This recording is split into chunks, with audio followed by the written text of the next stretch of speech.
Hi, this is Mark Meir, the voice of Commander Shepard, and you're tuned in to the EnteR ChazmaN podcast, my favorite podcast on the Citadel.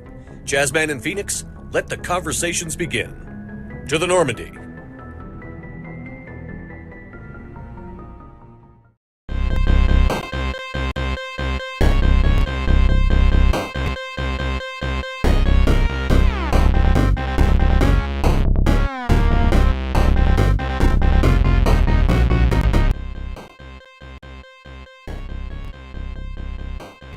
Hey, what's going on, everybody? EnteR ChazmaN here. We're back with another week of the EnteR ChazmaN podcast, where, as always, this is your favorite place to hear all of the major video game news that has kind of, triggered me and my buddy Phoenix, or has kind of caught our eyes throughout the week. If you'd like, for any audio locations, we should have those on screen.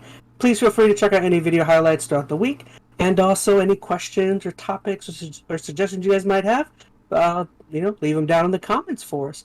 As always, I'm here with my buddy Phoenix and our buddy MetalGamer. He's back for another week. What's going on, guys? Oh, not too much. I found Metal in the air vents. I just dug a little bit deeper. He was kind of like the Rat Man from Portal, just back in there scratching off like codes, trying to help future prisoners.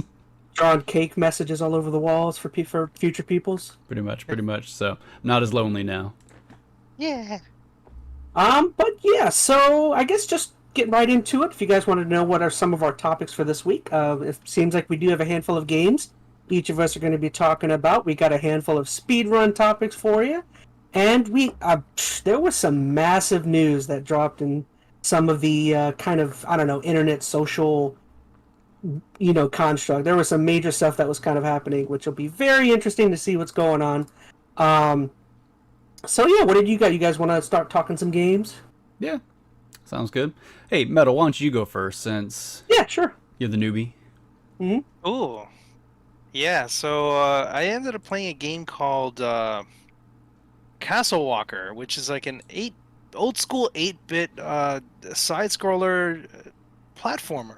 It almost kind of had a really interesting soundtrack, and the art style is very straight 8-bit. So if you're into 8-bit games, that's kind of something that I kind of came across, and it was not too expensive. Immediately, is this multiplayer?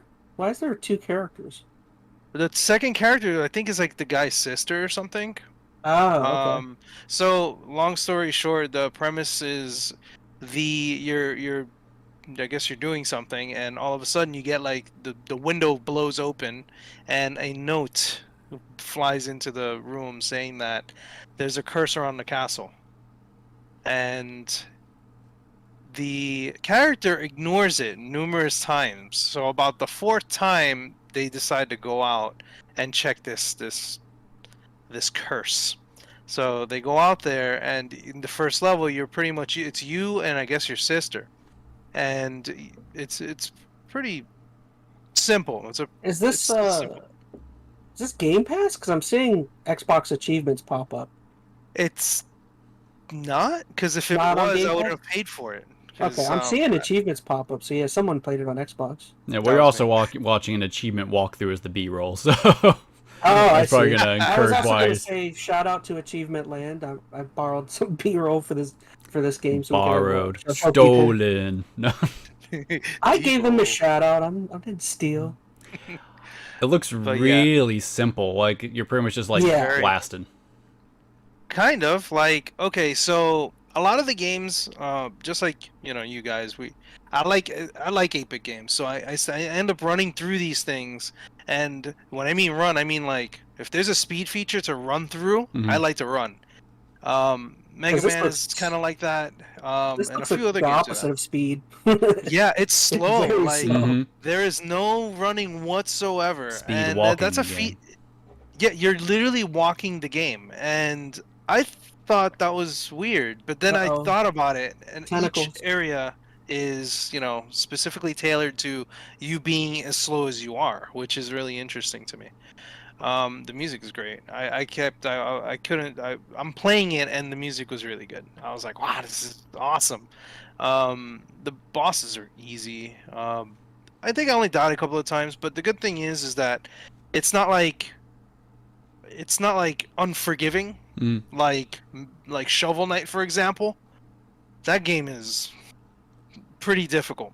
If you play it, that Shovel game is Knight, difficult. is Shovel Knight the game that has like a sequel coming out next year? Like a big game a lot of people really want No, to you're play? thinking of Hollow Knight. Oh, that's Hollow Knight. It's not the same thing. No, Hollow Knight, No. the sequel Silk Song. Shovel Yeah, Knight Silk Song's is like the the- blue knight dude with the shovel. Oh, Yeah, I it's was a good assuming- game. It's just that game's hard. That one's like Mega Man hard, which it pretty much falls in that category.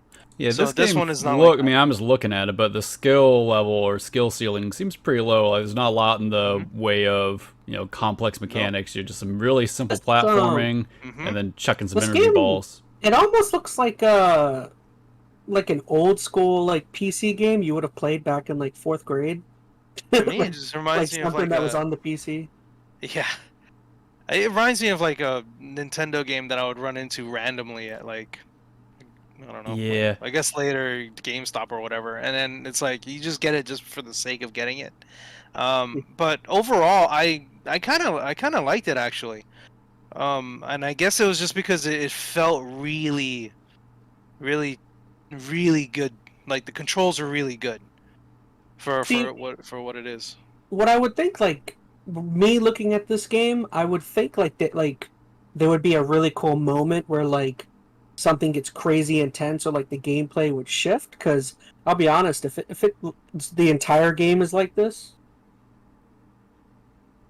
I only did up to 4 levels. Oh, I thought you said I bet you beat it. Oh, No, the thing is that it has a map just like Ghouls and Goblins or Ghouls and Ghosts Mhm.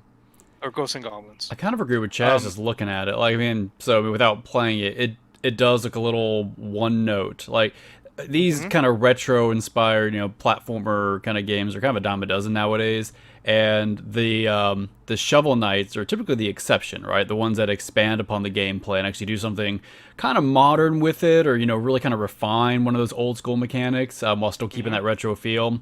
And just looking at this game, I mean, not to downplay, I'm not trying to come at the developers. I have no idea who they are. Just, I mean, it's got the basic retro aesthetic and just the really simple mechanics, but beyond that, it certainly doesn't seem like it's pushing the boundaries at all, like, adding its own little spin on things. I mean, maybe the narrative is cool. I mean, you're saying it's got the whole little, you and your sister trying to break into a castle or something. I don't know, but yeah. I don't Yeah. mean to crap on your game. Continue. I'll do it. My game. I didn't haven't make played it. it. You're the one that played. You're the one that's played. Oh, so did you have anything else, or No, that's pretty much it. okay? You enjoyed it? Would you recommend it for like for anybody? Oh, definitely. If you like 8-bit games, go for it. Knock yourself out. Do you plan on beating it? Let me ask that. I do actually. I do want to kind of finish it off. It doesn't seem like a long game, so I wanted to give it a shot. Okay. Ooh, Okay. Yep. that's a very suggestive looking snake there at the end. Just say. I'm getting off the B-roll. Don't want to get demonetized Yeah. on this video. No. Oh no. He's very erect. Whoa. Came straight. All right, Chaz. What did you play this week? Well, I've been continuing on with my entire playthrough of the God of War series. In previous episodes, I talked about God of War 1 and 2. Just the other day, I just finished God of War 3. And I should probably switch the B-roll. But yeah, I finished God of War 3, and man, this is the game. It sure as heck is a game.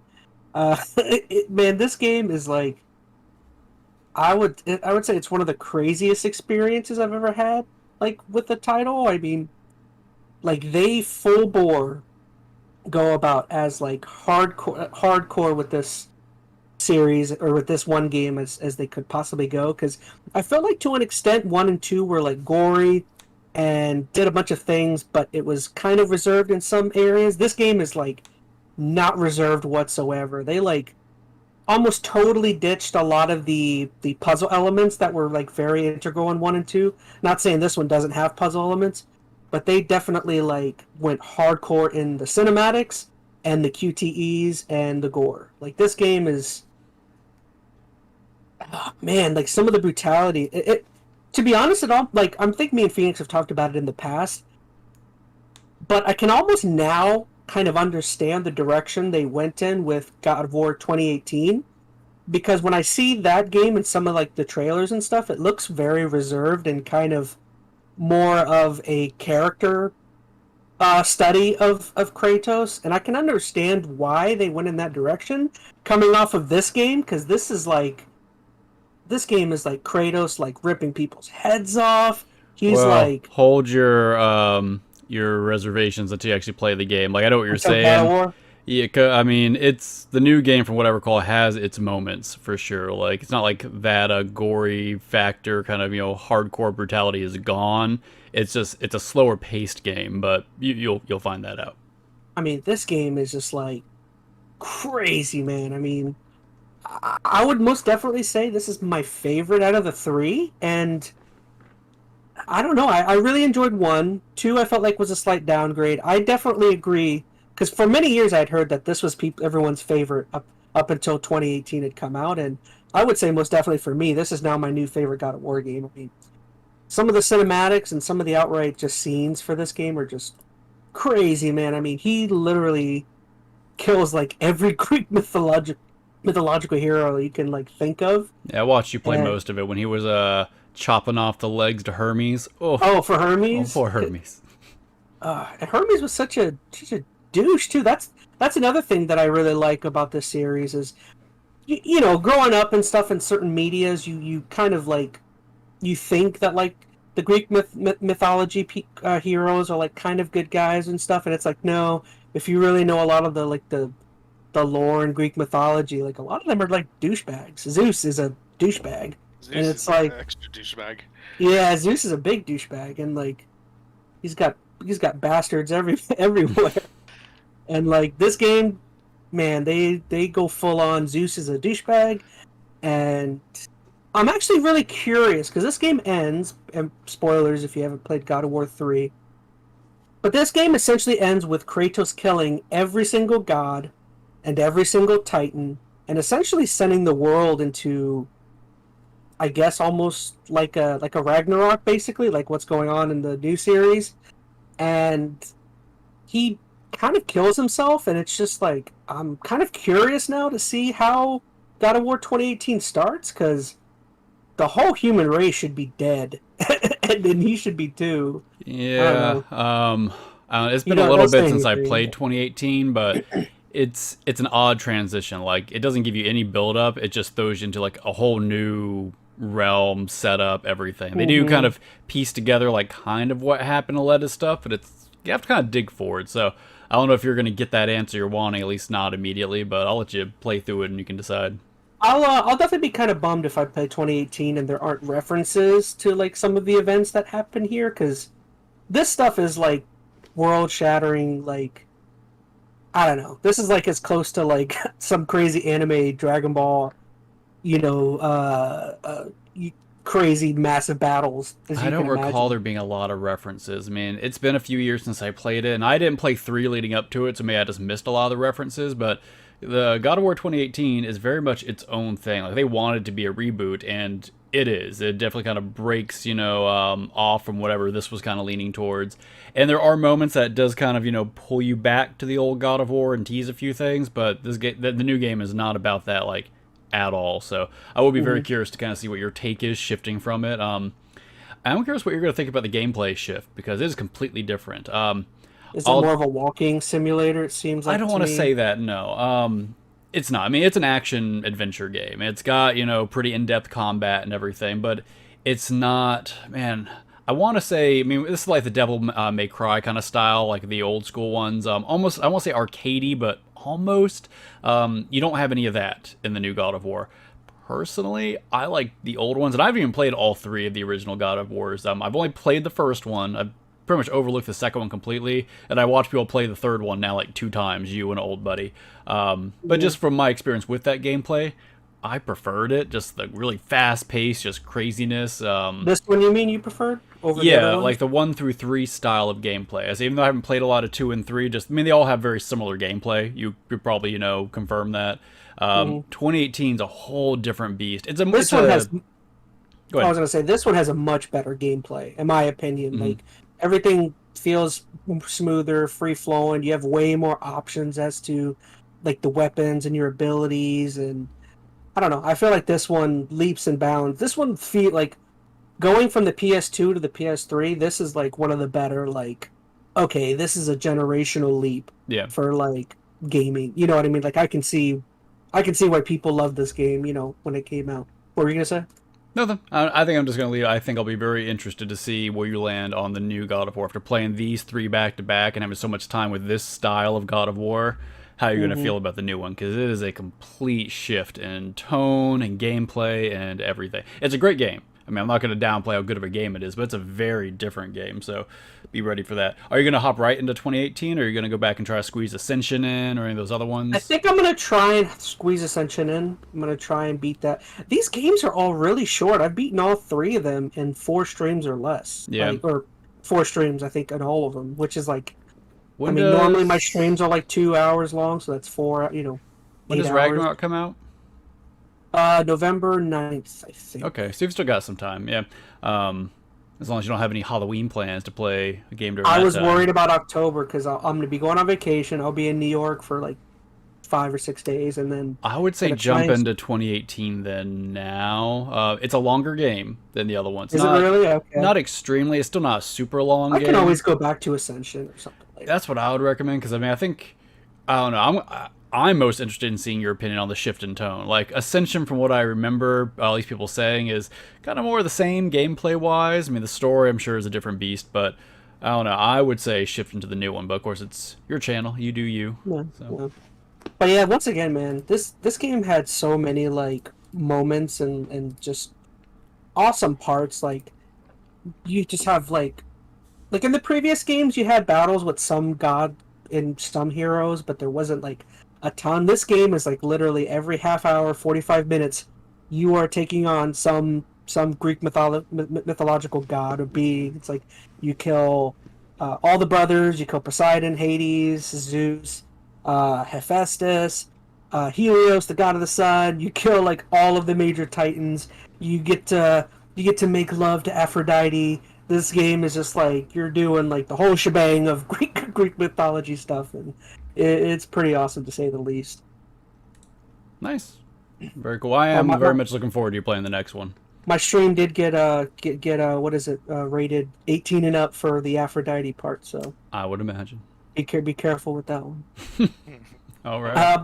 But yeah, I'm excited for maybe later on this week I'll try and start 2018. I would like to try and get that done to leave October open to as many. I want to play at least a couple horror games for October, you know? Yeah, we can finally play Friday the 13th. I've been meaning to play for like 4 years. Yeah, I'd be down for it. But yeah, once again, guys, I loved God of War 3. I think this is like, I mean, I you know, for PS3 titles, this is one of the best, in my opinion. I didn't play a heck of a whole lot from that library, but I'm sure like this is probably up there with some like The Last of Us's other PS3 games for sure, in my opinion. Nice. Very cool. All right, and then Phoenix. So I'll move on from me. So you said you had stuff. What was stuff? Yeah, I was pretty vague in our notes as far as what I played, because honestly, I don't want to talk about the game so much. I kind of want to talk about how I played them. So, Monday, I was wanting to play something because I knew we were going to talk at some point this week. So I was kind of going through the Game Pass library, just like, you know, what's here. And I was going to hop into something on Meteor, like I was going to play Octopath Traveler or something. And I'm like, nah, I can't guarantee I'm going to have time to dig into that. So I chose Power Wash Simulator. Okay. I actually don't have a lot to say about the game. The game's fun. I mean, it was just kind of mindless, just you're a power washer. So there's actually a little bit of supernatural narrative at a certain point, which is kind of funny, but the game was fine. What I want to talk about is how I played it. So they released this a little while ago on most Xbox platforms, where, especially on like the Series X, you have the option to install the game or play it directly on the cloud. So I didn't have to actually install a machine. I just pressed, play on cloud, and it automatically streamed to the console. And that was the same way I played Immortality, at least for the most part, a few weeks ago, because I had to play it in another room, and it wasn't supported on the system. So, I've had a lot of experience now with the cloud-based I've got B-roll streaming. up for it if you want. Oh, that's fine. Yeah, I'll switch to it for a minute. But the cloud-based stuff was interesting because I played now several games on cloud. I actually went through more than just Power Wash Simulator. I kind of went on a cloud binge because I wanted to check out a bunch of things and see how they played. I played this. I played a little bit of Slime Rancher 2, if you guys have played any of that. I played the first one and couldn't get into it. I enjoy it. I was playing with my daughter. Me and her were just kind of It was bouncing almost around. like farming, except with live creatures or something. Yeah. But that was the nice thing about the cloud thing. As I said, I was sitting down with my daughter, and she wanted to check out a bunch of games. And the cool thing is you don't have to wait for any installations. You just press on cloud, and bam, the game's there. So we were able to hop into that game. We played a little bit of that Disney Dreamlight Valley kind of deal. My wife actually got into that. I want to play it. It's a mix between like Kingdom Hearts and Animal Crossing. Because you're like saving the other Disney characters and like bringing their homes. Yeah, I mean I don't think it's as in depth as Animal Crossing, but if you like that style of game, you are building their houses and doing some farming, bringing in villagers, quote unquote, through the Disney characters. But my point being, the cloud-based stuff was a really nice feature to have this past week. So I was easily just able to hop in, and for the most part, the experience was pretty good. Have you guys had any exposure to the Xbox Cloud Game Pass kind of stuff? No?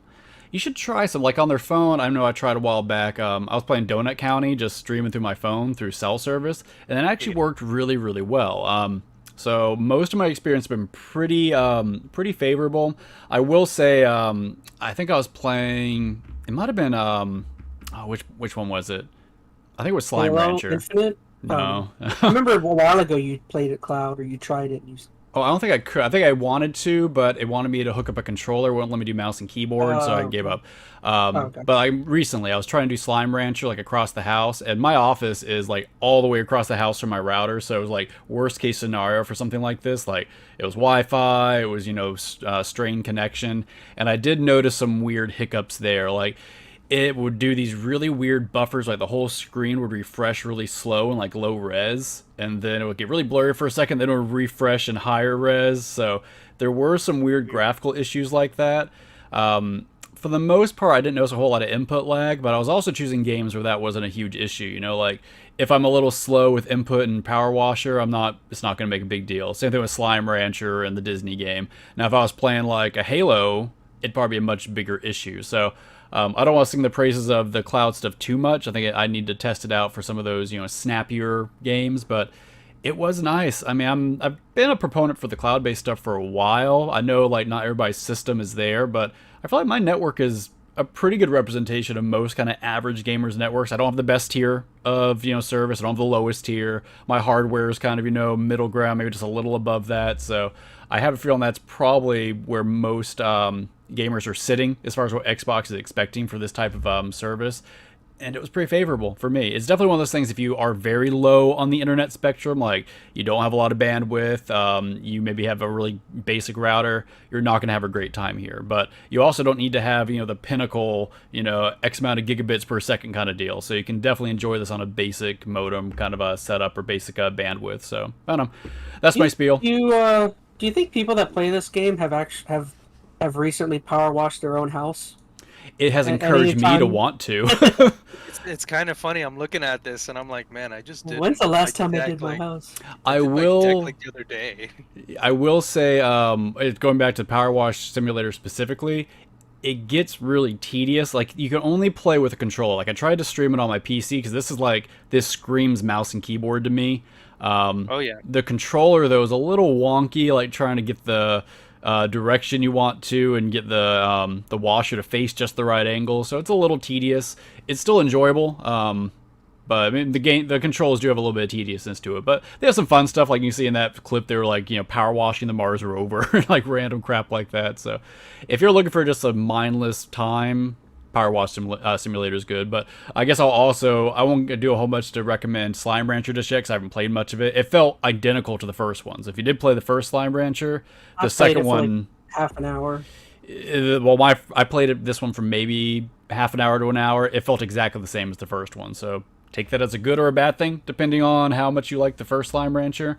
But I will give some praise to the Disney Dreamlight stuff. Like it's a little janky in places. Like you can definitely tell where it's not the most perfectly polished game in some areas. Like my wife was trying to set up her character name and she wrote her name in. For whatever reason, didn't save. So every time the Disney characters talk to her character, it just says, hello, player name. It doesn't have her name stored in there. So it's got some weirdness, but it's if you're a Disney fan by any means and you enjoy that Animal Crossing style gameplay, it's a nice merger between the two. So I think you'll have a good time. Cool. Well, since we're on the what you playing segment, just to kind of throw it in, I've had to fight myself this last week because some of my favorite creators have been with all the news with Halo Infinite. A lot of people have been moving back to Destiny 2. Don't do it. I've been fighting. Don't do it. Oh boy. I've been fighting off the urge to do it. I keep getting tempted, and I'm like, no, you'll never create content again if you go back. Here's what turns me off to it, because I get in that same thing. I watch some people playing it, and I feel those endorphins start rising again.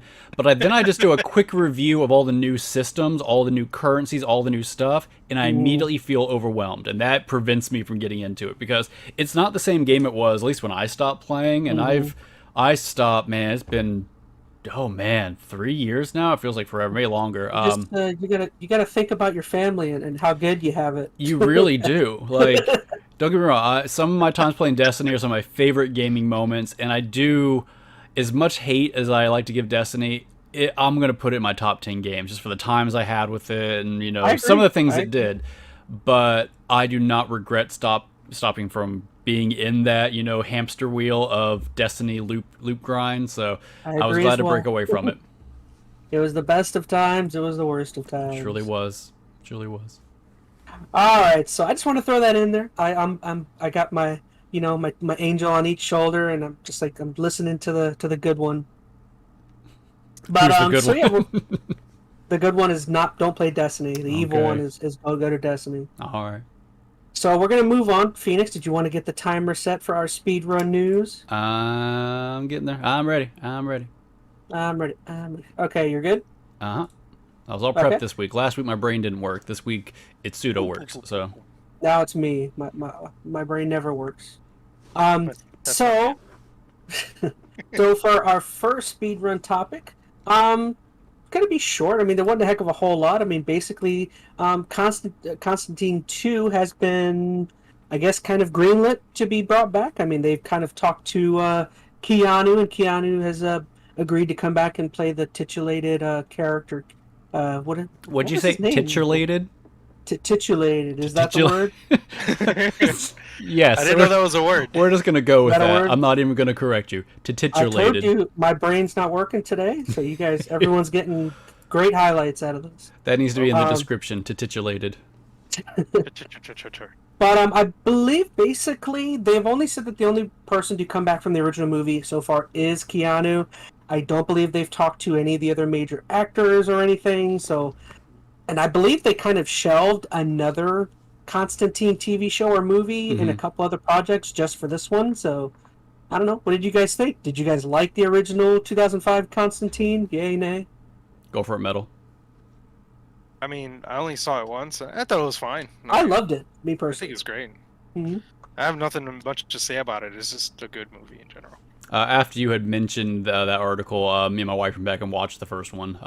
Did you? Oh, okay, I love the first. Well, I remember loving it. I think it mostly holds up. I mean, I enjoyed it. I've always enjoyed it. The graphics, some of the CG is a little dated, but wasn't terrible. Some of it actually looks really good. Like the parts where they go down to hell and stuff, I thought actually sold pretty well. You have to check from the mummy. She's cool. Yeah. And I don't even think they need to bring in. The cat. Oh yeah, the cat. Talk about the black cat. Put your feet in the bowl.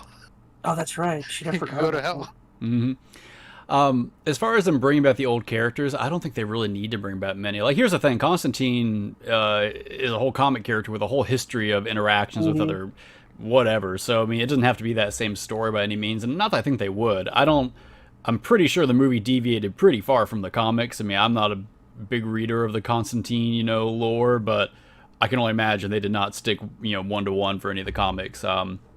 I'm curious if they would. Is he Marvel or he's DC? He's DC. What? DC? Okay. Which, here's my fear. They're going to try to loop him in. It? Well, they might ruin it. But what if they try to shove this into the DC EU and all of a sudden you have some crossover cameo nonsense? Like, I don't think that's going to help this movie by any means, but I don't know. What's your thought? Because there's that Dark Justice League he's a part of, technically. This better not be a part of anything. I mean, try and just have as many original people come back as you can and make it its own thing. I mean, the fact that you have Keanu involved in something nowadays means it's most likely going to be a big deal. I mean, anything he's kind of in is generally hyped up because he's a name now, or he's been, especially after this movie. But So I'm going to give a hot take. I don't think Keanu's been doing a great job in his past few movies from an acting standpoint. Like Keanu, it might just be he's aged, or maybe it's the characters he's playing. But I'm thinking mostly the John Wick movies. Not that they're. I didn't see 3. He was great in the first one. He was awesome in the first one. Yeah. I like John Wick was a great movie, but he plays a very simple character. And true to be fair, Keanu's always kind of played a very simple role. I never feel like they've had a whole lot of depth to it. But I feel like he's not even trying to stretch some of these roles anymore. Like he's got very one note, and I'm not sure if it's just because maybe that's what he's trying to do with these characters, or maybe he's aged a little bit and he doesn't have it in him like he used to. I don't know. I feel the same way about him that I feel like when I watch Harrison Ford in some movies now. He's seeming a little ragged. I don't know. Don't get me wrong, I love Keanu. I'm very much in the camp of he is breathtaking, but I don't know. Not that I'm expecting a whole lot of range necessary for a new Constantine movie. I am happy to see him back, but I'm also not expecting the moon on this one, so I don't know. You can tell me if I'm crazy. As long as they get Shia LaBeouf back, I think everyone will be happy. Oh, man. He's been coming back out in interviews lately. You've seen that, right? Like, talking about how messed up his life was during Transformers years. He's a weird guy. Well, he's had some dark times. I think when Transformers started to get big and he started to get big, he got into some stuff. So he is a weird dude, but hey, we're all weird dudes, so I won't give him too much crap. Speak for yourself. I'm just glad that Keanu is doing something, because really not for nothing, but he's had a couple stinkers. I know a couple years ago he had a weird sci-fi movie that came out that apparently bombed. It was some sort of he was a scientist, tried to revive his family. That movie apparently did really bad. That was recent? It was 3 years ago, I think. I just know not a lot of people went and watched it. I think the recent sequel they did, though, with what was his character from the 90s? That one did pretty good, I think. What was the comedy? Bill and Ted? Bill and Ted. I know that was one. Was that 90s or was that 80s? Maybe it was 90s. I watched it in the 90s. But I know Bill and Ted did fairly well, I think. Man, did you watch the new Bill and Ted? No. That could be a conversation for later. I couldn't. It was a little painful, but it's okay. I don't know. It's nice to see him back. I see what you're saying, Mel. I mean, even if Keanu does a bad movie, Keanu's just one of I think part of it because he seems like such a good guy. All the good guy Keanu stories. It's nice to see him back, just kind of in the spotlight a little bit, doing his thing. So. Oh, totally forgot about the new Matrix movie. That was terrible. That was terrible. I watched that during COVID, and I don't remember a thing because I was sick, deadly sick. That old. There was our timer. Oh, I didn't hear my audio go off on that. Did you guys hear the bloop? No. Nope. Oh, no, I didn't hear it either. I must have broken it. Walk. Wah, wah. Having COVID and trying to watch Constantine was Matrix was that was a thing, man. I was dozing in and out. I didn't know what was going on in my life. I know why that didn't go off. All right, sorry. Well, just for the record, because he needs to get off of TikTok just for a little bit. He does a lot of boring stuff out there, Who does? And do silly stuff. Keanu? Yeah. Oh. Yeah. He's on TikTok like crazy. I follow the guy, and he just does some silly stuff. It's fun. It's fun to watch. It's just old people don't need to be on TikTok. Who, stick to Facebook. Who? Stick to MySpace. I talked to my best friend Tom. All right, moving on. That was our 5 minutes. Topic 2, Chaz, bring us into it. Alright, so topic 2 is kind of a made-up thing. I don't want to say made-up, but I saw it only in a couple spots, and I saw it on a few podcasts. I just thought it was an interesting thing to bring up. But apparently for some people in the industry, some fans, the Legend of Zelda Tears of the Kingdom name isn't quite rolling off the tongue for some people. And I just thought it would be an interesting thing to kind of, broach with you guys. Are you guys a big fan of the title? I mean, some people don't seem to be taking to it too well. Would you have preferred like a Breath of the Wild 2? I think or it's something? fine. I don't. I think I kind of always assumed it was going to have another title, so I never got the Breath of the Wild 2 thing kind of ingrained in my head. It doesn't throw me off. I don't know. I mean, I saw that one Kotaku article, which is probably what you're referring to, where the guy was like, "Oh, nobody is not sticking the whole Tears of the Kingdom Oh, thing." no. Someone on a podcast mentioned it. Oh, as someone well. else saying it. That I was don't it. know. There was like literally 2 places. Maybe it's because I'm like I haven't been so entrenched in the Breath of the Wild 2 hype that that name hasn't been ingrained into my, whatever. So I was open to whatever name they threw out there. So, yeah, I think it's fine. I mean, they normally don't do that kind of stuff anyway. Like, they don't really call it a 2. Yeah. I mean, last time they did that was Zelda gosh. 2. Zelda 2 Like- on the freaking Yeah, NES. So if you think about the other Like- sequels, like you have Ocarina of Time, the sequel to that's Majora's Mask. They didn't call it Ocarina Yeah. of Time 2. Phantom Yeah. Hourglass had a sequel. Yeah, Spirit Tracks. Spirit Tracks. Which is, yeah. And there was another one too. So- Like whenever they do a sequel, it's never been an exact follow up. Like where it's just this too. So I guess I just didn't expect that. So Yeah, I don't think they'll ever do that. Not with those games, at least. So, I mean, it's again, they haven't named anything with a number for a long time. So, and I'm not expecting them to do so. I think it's fine either way. Like, Yeah, as long as they continue to make the game good, I don't care. they always seem to. What I'm noticing, I mean, I'm like pretty much a Zelda noob. I've only started playing some of them in recent years, but like, it definitely seems that when they kind of have a plan or there's generally a reason why they title it or do what they. Or they generally there's a reason for their Yeah. madness. and that's So, why I think like I'd rather have a title that is reflective of the game, like the Tears or Tears of the Kingdom. Which that's a question: is it Tears of the Kingdom or Tears of the Kingdom? I know people are is saying it spelled Tears. the right same way? It'd be the same. Tear.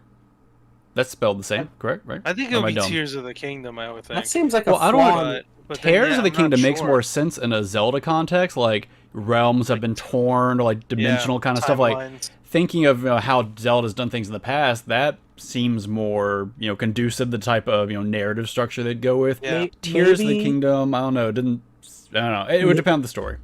Maybe it was interpreted wrong. This is a Japanese game. Maybe there was some sort of I don't think it was an bad interpretation, interpretation. because I mean they put out the English translation of it. I mean it said Tears/Tears of the Kingdom. I'm pretty sure it's spelled the same way, unless I'm wrong.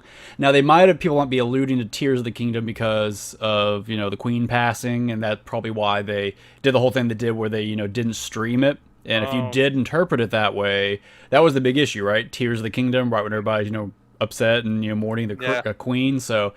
But I'm not okay. Yeah, but I'm not saying it's affecting us and our interpretation of it. But my point being is, it still might have been Tears of the Kingdom, but they didn't want to open it up to interpretation. What I haven't heard. I mean is that if it was actually Tears of the Kingdom, then I don't think people think it says Tears of the Kingdom. That shouldn't have been a reason. Like now, if it legitimately is titled still could Tears be. of the Kingdom, Yeah, because could I just checked. It understand is why spelled the they wouldn't same. I don't know. I could say if they're trying to be, very conscious of optics here, and I'm sure. Okay, even though yes, they might have meant it to be Tears of the Kingdom, and they're not thinking someone's going to interpret it as Tears. It's not just the single developers with that interpretation. They have localization companies are looking at, be like, ooh, somebody could look at that in a poor way and think of it as Tears, and then look at the political climate right now and everything going on, and be like, that's probably not the best look, whether you meant it to be that way or not. So. Honestly, and I haven't heard them particularly pronunciate this, at least not through any English-speaking narrator, so I'm not sure if it's Tears or Tears, but Tears makes more sense to me. And honestly, I like that name, Tears of the Kingdom. That makes sense, it fits the narrative, so. Yeah, I agree with that one. Especially with the whole realms thing. I think that's perfectly fine. Just makes, and like they're doing kind of a like they're on these floating pillars, like the realms got torn apart and are floating. I don't know. I'm now just reading into stuff, but Tears just actually seems like kind of a weird name. Like when has a Zelda title had like an emotional kind of interpretation? Like Tears, I mean, like a sadness kind of thing. Like None. most of them are usually Even- like. Oracle seasons, their ages, they're normal. And that's a function of the game. That's what I say. Like they're lot of it usually is the name functions. is usually functional to the mechanics of the game, like Phantom Hourglass, Ocarina, Majora's Mask, Tears of the Kingdom, Twilight Princess. Like, oh, there's my sound. Well, that's why I said they generally have like a method to their madness. Like there generally is a reason why they title it the way it is. It's because, like you said, it ties into a mechanic or it ties into a plot element. You know. So unless Link is going to be like crying rivers, and all of a sudden they have some magic, mystical tier property he's going to use as a mechanic, I'm thinking tears is probably the route it went. But either way, the only thing I hope that they don't do, which I think they're gonna do anyway, is do the ridiculous shrines, and I really don't want to do the shrines. Here's the thing. I don't hate the shrines. I know we're out on time. I don't want that to be the only dungeon-like mechanic they have. I don't think they will, though. I think they. Well, I'm really hopeful. They got that was like their big complaint. I think against most of the community. Most people loved the traversal and the exploration and the tone. They missed the dungeons. So if they don't take that criticism into account and give us actual dungeons, that's going to really hurt this game for me, because I'm very hopeful this will be the best Zelda ever. Like, honestly, if they can combine what they do with Breath of the Wild and just give it some good solid dungeons, man, that's going to be up there for me. But if they don't, I don't know. But either way, I'll end it there. At least, well, for me. You guys can certainly add more if you want. No, I'm excited for another adventure in the Mushroom Kingdom. It's gonna be great. Man, we don't like you. Yeah, for those of you who haven't seen, you guys should check out ChazmaN's Oh, my playthrough. I'll watch his Skyward Sword playthrough. It is painful. Awesome. Painful. Do it. Oh, in the worst and best ways. Come on, don't be like that. If my channel ever blows up down the line, that's going to be the first thing that's going to get thrown up on some like. I'm going to archive it right now. I'll play it during this podcast, the highlights.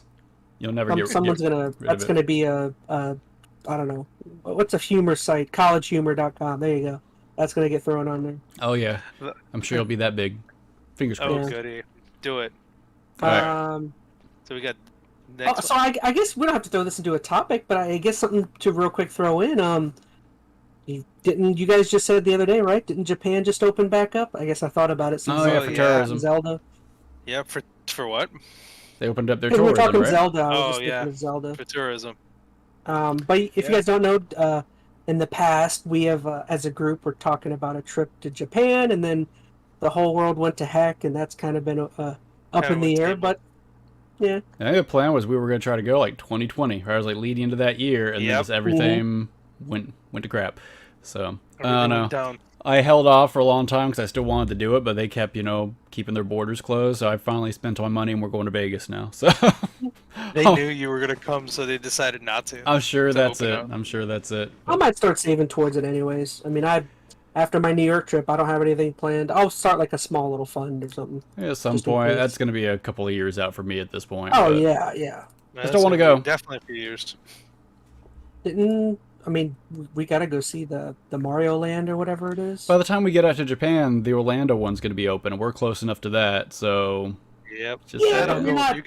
You're not surrounded by Japanese friends everywhere. I'll save the extra $5,000 and just go to the one close, so it's okay. I agree. If Florida's still here, connected to the... They don't saw us off. The U.S., yeah. So yeah, I guess moving on to our, what did we have? Oh, so next one. So, if you guys didn't hear, but Video Game Donkey is now a video game publisher. Now, I probably should have pulled up this article, because I'll be honest, I don't know the specifics. I mean, I kind of know... Do you want me to run through it? Yeah, you can go ahead. Because I don't know all the specifics, but I did read through it. So, for those who don't know, Video Game Donkey, big YouTuber, does comedic takes on games and news topics, etc.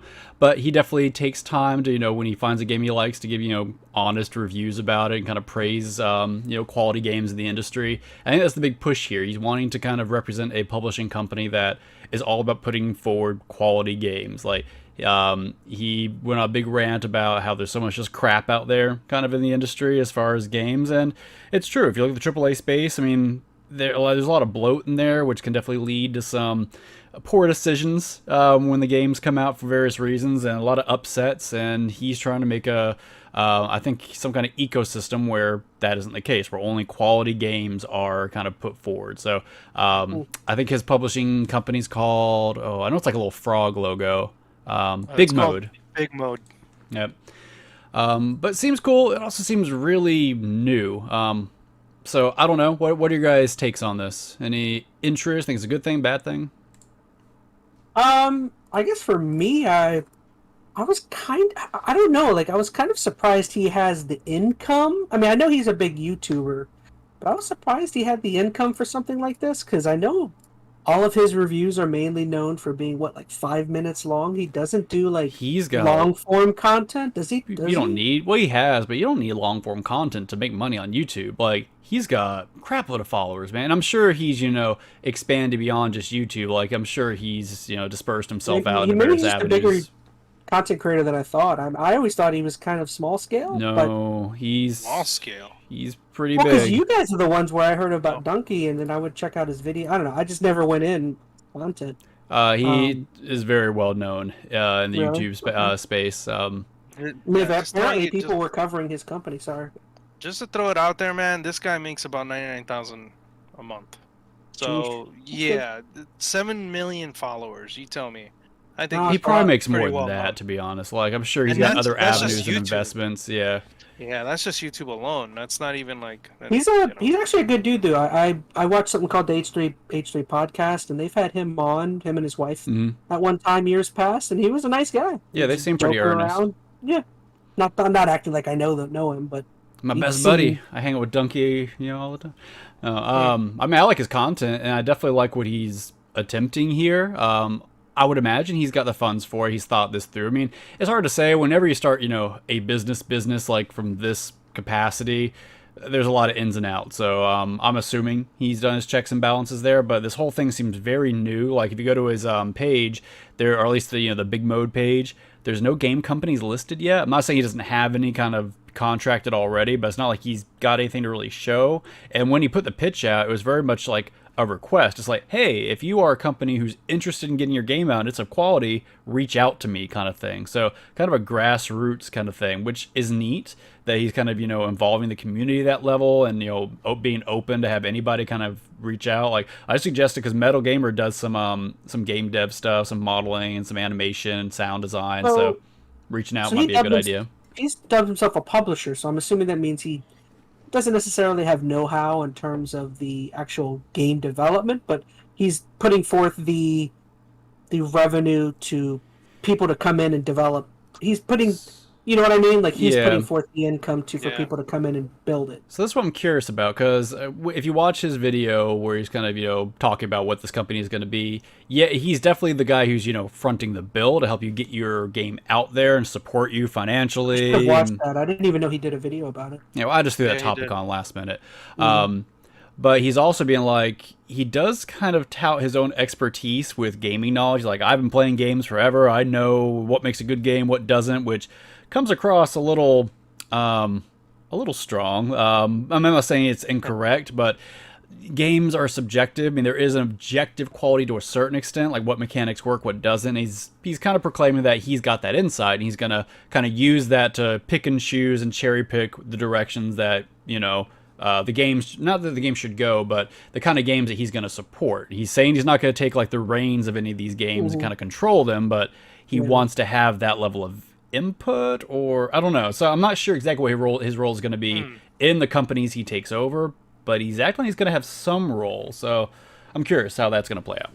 Well, because it reminds me very much of like, me and you are big fans of Skill Up, and like Skill Up is probably like about as like detailed and an intricate person as I could think of when it comes to like game criticism. But even he, in a lot of his videos, will say, "Listen, I don't know the first thing when it comes to game development." So I'm just saying, like, just because you're like a great critic, I mean, I guess that's what I'm curious about. Like, experience playing games can lead to understanding game mechanics and understanding what good game design is. And I think the more exposure you have to it, the better you can kind of formulate what those opinions and design decisions are. But it's still tricky because games are a much bigger beast than even just the design side of things. Like MetalGamer can be one of the first to attribute to it. Like there's a lot that goes into, the work from the back end, the technical side of things, blending design and technology. It's a big deal. And I'm assuming that these are all things that, Donkey and his team have thought through and are planning for. I'm not saying they're trying to overstep here by any means, but I don't know. he has more experience maybe than others and more insight into the industry just based upon his position, but I don't know. I'm not sure necessarily if he should be the game designer. I'm not saying that's who he's going to be, but I don't know. I ate up all of our time talking. I'm sorry. No, you're good. It's all good. Did you want to throw in anything, Metal? I'll be honest, it's kind of strange seeing that because I am digging through the website and I'm just like, huh, I'm getting a YouTuber who does reviews and then all of a sudden opens up a publishing company. That's kind of interesting to me. I find it admirable if on the side of like someone who just wants to make a game, like if they're willing to throw in the funding. I think honestly Dr. Disrespect is doing the exact same thing where he's footing the billing for his video game development company and they're making some multiplayer shooter. So I think it's almost a similar situation. I think Oni did the same thing. Oni did the same thing with his game. They're making a game too. And yeah, they were making a game, and it's interesting. It's like, okay, well, awesome. I mean, I think it's fine either way. I mean, if he's trying to curate good games that go through, I mean, yeah, there is a lot of crap out there. I'm not gonna say there isn't. If he can remove some bloat in the process and keep things focused on designing good games, because you gotta think when you're talking about the big Microsofts and the Sonys, there's so much going on there from a bureaucratic standpoint, just a business standpoint that does impact the games that are coming out. They have to make decisions to make sure, okay, is this game going to be profitable? Is it going to have a return on investment by X amount of time? And that can impact if good games make it out or not. I mean, we've seen that impact games like Halo Infinite and stuff like that. You know that there are higher level Microsoft execs saying that the game needs to go this direction or do that or do this. So if he's definitely going to be in a position where he's not going to have like major interference, the games have true visions, and he's just helping curate quality indie games, that's a good thing. And you look at a publisher, and I'm not sure if this would be it, but there are publishers out there that kind of do that. Like, look at a publisher like Devolver.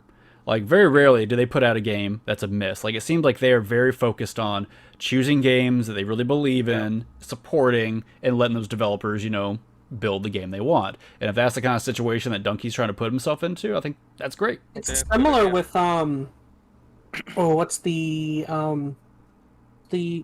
Double Fine. Like, they tend to, whenever they put out, like, they're relatively, or I guess before they joined Microsoft, they were like a pretty small studio, but along with the main guy, I can't remember his name, the big Schafer, right? Tim Schafer. Tim Schafer, yeah. Schafer, yeah. But having him, like, he's kind of that similar thing where he's a great gaming mind, and they put out quality content. Of course, that's coming from a studio position because they were a game studio. We're talking from a publisher position, so. Oh well, yeah, that's fair enough. But I get what you're saying.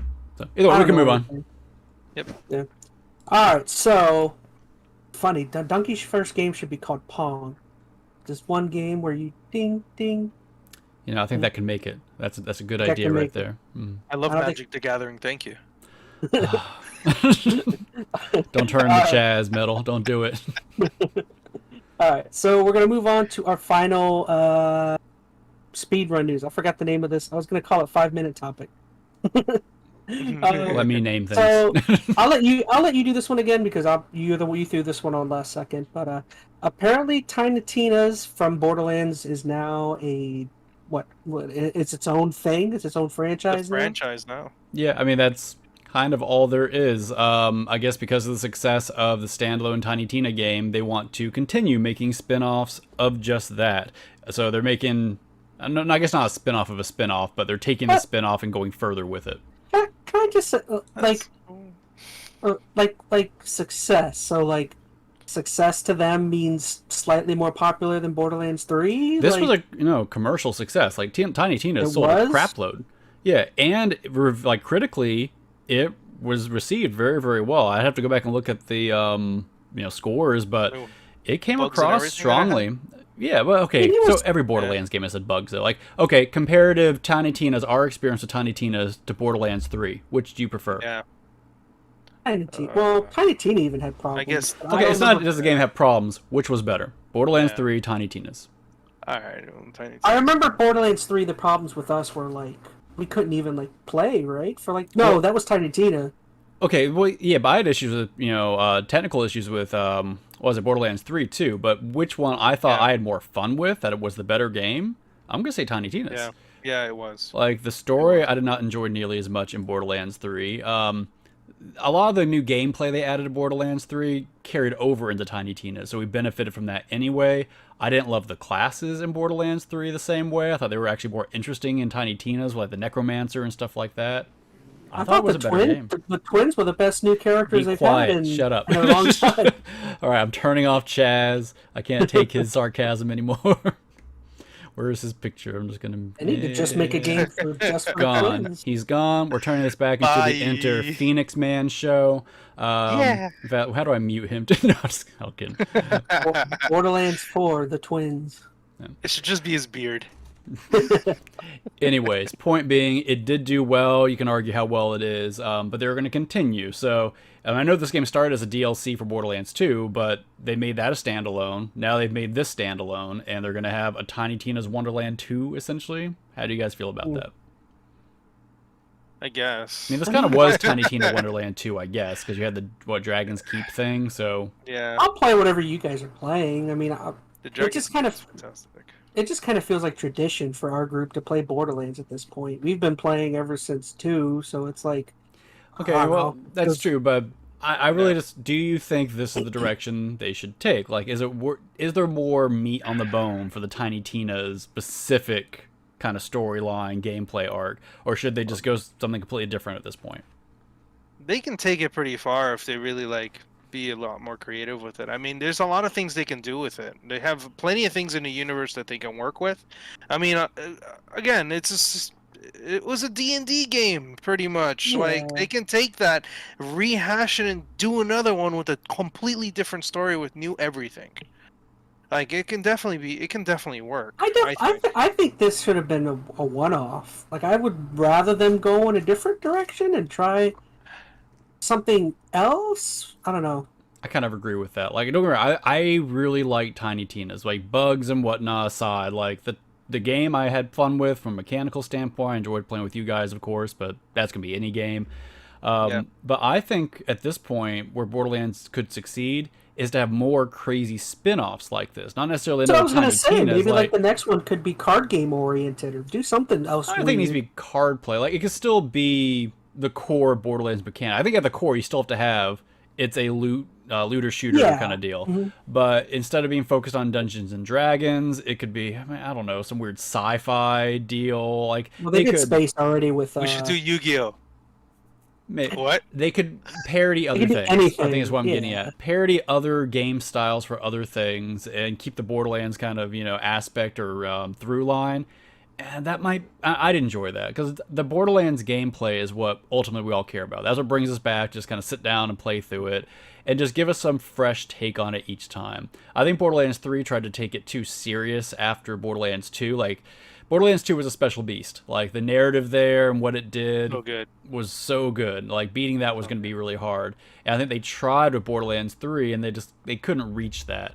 So this direct, diversion into the Tiny Tina realm worked so well because it was so different. Like, do that again. Honestly, I'm not excited about a Borderlands 4. I'd be excited about some other Borderlands spin-off, though. So, yeah, basically, you're right. They're basically all they need are those you got to bring over the shooting mechanics and the guns, and you bring over those same characters, and you can put whatever you want happening around them, and you will be happy for the most part. Having like a multiplayer, like freaking Torx Thunderdome or whatever. Yeah, like, turn like some arena based. I don't know, just do something different. Something dumb. Something that doesn't feel like a waste of time, like that shark thing we did. Yeah, the DLC for Tiny Tina's was pretty poorly thought out. Well, the way they released it, I know we're out of time now, but it was basically to get the most out of that DLC thing, you had to play it for 4 weeks. Like they had barriers, like time gated. So the first week you could only do like the first round of that shark boss, and then we the did next like week 30 minutes, and we were like, well, we didn't even understand that. Like the game was not. Maybe it was telling us, and we were just being dumb. But we didn't find it very clear that there was this time gated situation. We had to research it after the fact. So it was one of those things that you were better off coming back and playing the game in like a month when everything was unlocked. And that's no fun. That's stupid. Yeah, so I don't know. That was the poor terrible. aspect of how they handled Tiny Tina's. The core Mm. meat of the game, I really enjoyed, but the DLC, you're right, got whatever. Yeah. All right, that was our speed run. All right, cool. So we're done with the speed run. So now we're going to move on to our 3 major topics of the day. Phoenix kind of mentioned it earlier, but Tokyo Game Show is quite a bit past, and I don't know. I feel like we still at least would like to cover it and just at least talk about a couple things. Hopefully, we won't spend that much time on it. But yeah, if you guys didn't know, TGS just happened, maybe like a week ago at this point. And there were a couple announcements. I mean, I personally didn't think there was a heck of a whole lot, but I don't know. Rather than go through everything in every announcement, was there anything you guys had right off the top of your head that you could think of that you wanted to talk about?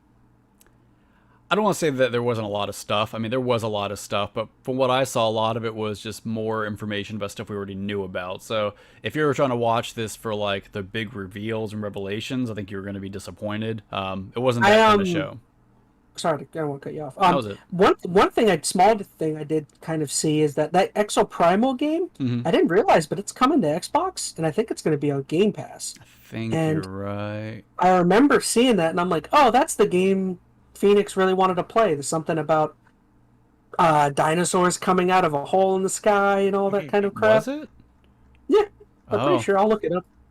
Like they might be right, 'cause I do remember that game. The trailers that I watched of this, maybe I didn't watch them in depth enough, but I didn't notice the connection between those. But maybe the stuff I saw from Exo Primal looked very, kind of anthem-y, but Exo Primal is set to be released for PlayStation 4, 5, Windows, Xbox One, Series X as a fully priced product. Oh, so it may not be on Game Pass. Ooh. But that's still the fact that it's on Xbox. I mean, it's kind of cool. What about you, Metal? You said you were a little more into the stuff happening in Tokyo Game Show because you a big weeb just like us. So a little bit. I mean, not necessarily. I mean, they were just talking about Sonic Frontiers, and just that. I mean, I like Sonic games, so I was just gonna say, how are you feeling on that? Because I'm not necessarily a Sonic guy. I liked Sonic Adventure 1 way back in the days, but well, I mean, according to what I was watching, is like apparently a lot of people are really gunning for this. Like a lot of people are like big on it, and I'm like, really? That's interesting. And then they showed a little bit of gameplay. And it was a little bit more interesting. But about Frontiers? I mean, yeah, and it doesn't seem terrible. I mean, I'll play it. I mean, I feel like the Sonic fan base is a different animal. Like it's one of those few rare franchises, not rare, but it's one of those where like the community it does have is like fervent, it's like rabid for it. It's like, but they never review. I don't know. That's my outlook. I think the problem is, like, I mean, you're right. Like, and there are a lot of fans of Sonic, but they haven't had a good game in a while, or they have them so sparingly. Like the last one I think people talked about was Sonic Mania, which is basically just a refresh to the classic style of games, which is great. But whenever they've tried to modernize the Sonic formula, it's almost always felt kind of flat. I know people liked, Sonic Generations a little bit, which kind of went between the lines, and Sonic Colors, I think. Was that the created character one? No. Generations was the one where they had like the old fat Sonic and then the new modern Sonic. You'd go back between the two. There was a created character one I think was kind of. Yeah, what was that one called? Sonic. Oh man. Sonic Boom. No, it wasn't Sonic Boom. Here, I'll look it up real quick. I was just Street Fighter. But yeah. Well, no, there is a Sonic Boom game as well. There's a Sonic Boom. Oh, yeah. Okay. Yeah, there's. And it follows up with a show too. Is Guile beats up Sonic in that one? Oh, where is this other Sonic game? There was a created character one like 4 or 5 years ago. I think was kind of popular, but I don't. You'd have to look it up. I know Sonic they were talking about Sonic Forces. Sonic Forces. Oh, okay. Yeah, I forgot about that one. That one also had a TV show. Did it? That's the one with the big knuckles, like I all thought that dieseled out. That's Sonic Boom. Or is that? That's Boom. Is it Sonic Boom? Yeah. Man. With Diesel Knuckles. Some of those that with Diesel Knuckles. He's like all big and stuff. All the same. I don't know. I looked at the gameplay and I was not overly impressed. Here's the thing, like nothing it's about really messy too. I don't know. I'm not sure how it plays. It just doesn't look like Sonic, like at all. The enemies they're fighting, or like it lost that Sonic style. I don't want to say it's I think- generic. It just doesn't fit to me. I mean, the It's game like might Breath play. of the for me. Wild Yeah. world or something. It's not even the worlds. Like you look at the enemies, and I know you don't have any B-roll up, but they just don't look like normal Sonic. They don't look stylized like that because you have basically like Sonic, who is this anthropomorphic hedgehog who is kind of cutesy whatever, and then he's fighting these very realistic looking robots, and it just doesn't fit to me. There you go. There's Um, I B-roll. don't know. They tend to do that. Yeah, I don't I'll put know. it up. It's just, they always a hit or miss on that kind of stuff. Some of those It's really are annoying. bosses. Yeah, and to be fair, it's hard because I mean, how do you translate what Sonic did in 2D over into 3D and keep the speed factor in there? Like what I see even in this game, it doesn't look as fast as I think you would want it to be. But I don't know. I'm nitpicking. It just I don't know. Doesn't jump out to me as something Sonic-y. You gotta have him Yeah. fighting Super Saiyan. Like, look, did you see that weird like bird thing he was flying? Like, and this Looks like a giant robot dude. Like, I know. Like, look at that. That looks like a freaking not Xenogears. What's the freaking game that just came out? I know what you're talking about. Xenoblade. Xenoblade. Yeah, Xenoblade, yeah. or something completely different. That looks nothing. It doesn't look like a Robotnik enemy or something like that. It's just this weird thing. Like, it doesn't look bad. It just doesn't seem to fit. He should be fighting like Hellraisers or something. I don't know. I don't know. And then they have the stuff like this where they show him going, supersonic, which is cool, but it just feels very out of Supersonic. place. Yeah, they could learn a thing or I'm two from sorry. Mario. Like I know I just don't take Sonic seriously. I'm sorry. Like I I think you need don't to mean take to be Sonic seriously. I don't think that's it. Their games just look funny. I don't Well, yeah, know. they're supposed to be. Like, as I said, he's an anthropomorphic hedgehog who can run really fast. Yeah. Like, you gotta take this pretty lighthearted. Same reason for why you gotta be lighthearted with a tiny little fat Italian plumber man jumping on turtles. Like, you gotta keep it light. And this game, I don't know if it's not keeping it light, but the tone is weird to me. So, I don't know, it might play fine. You're right though. Like the environment's too realistic. And it's like, come on, like like even there, like he's against a rock wall, and it's like Mhm. you're so blue and so cartoony compared to the rest of the environment. He is around very you. stylized, or at least his It's character super design stylized. is stylized, and the world just doesn't match him. Not from like a graphical standpoint, just a stylistic standpoint. Mhm. So He should Like I said, they can learn from Mario a little bit. it's like because that he's one the bare Sonic game minimum. where they had like Sonic and the real humans.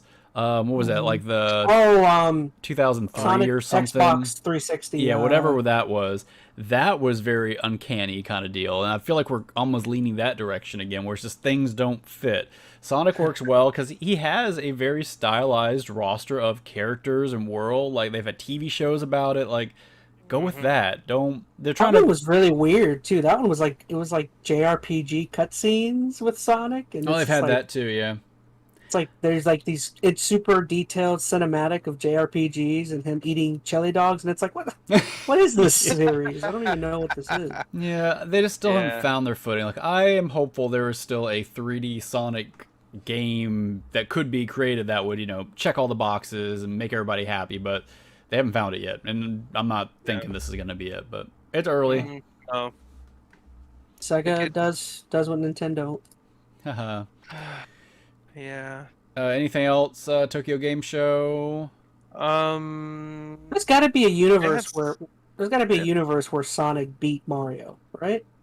There's It's got to in be the a Olympics. multiverse out It there. happened at the 2022 Olympics. No, just kidding. There's a multiverse where Sonic came Winter out on top. Olympics. There was some Dragon Ball game too. Apparently There was? I but didn't see that.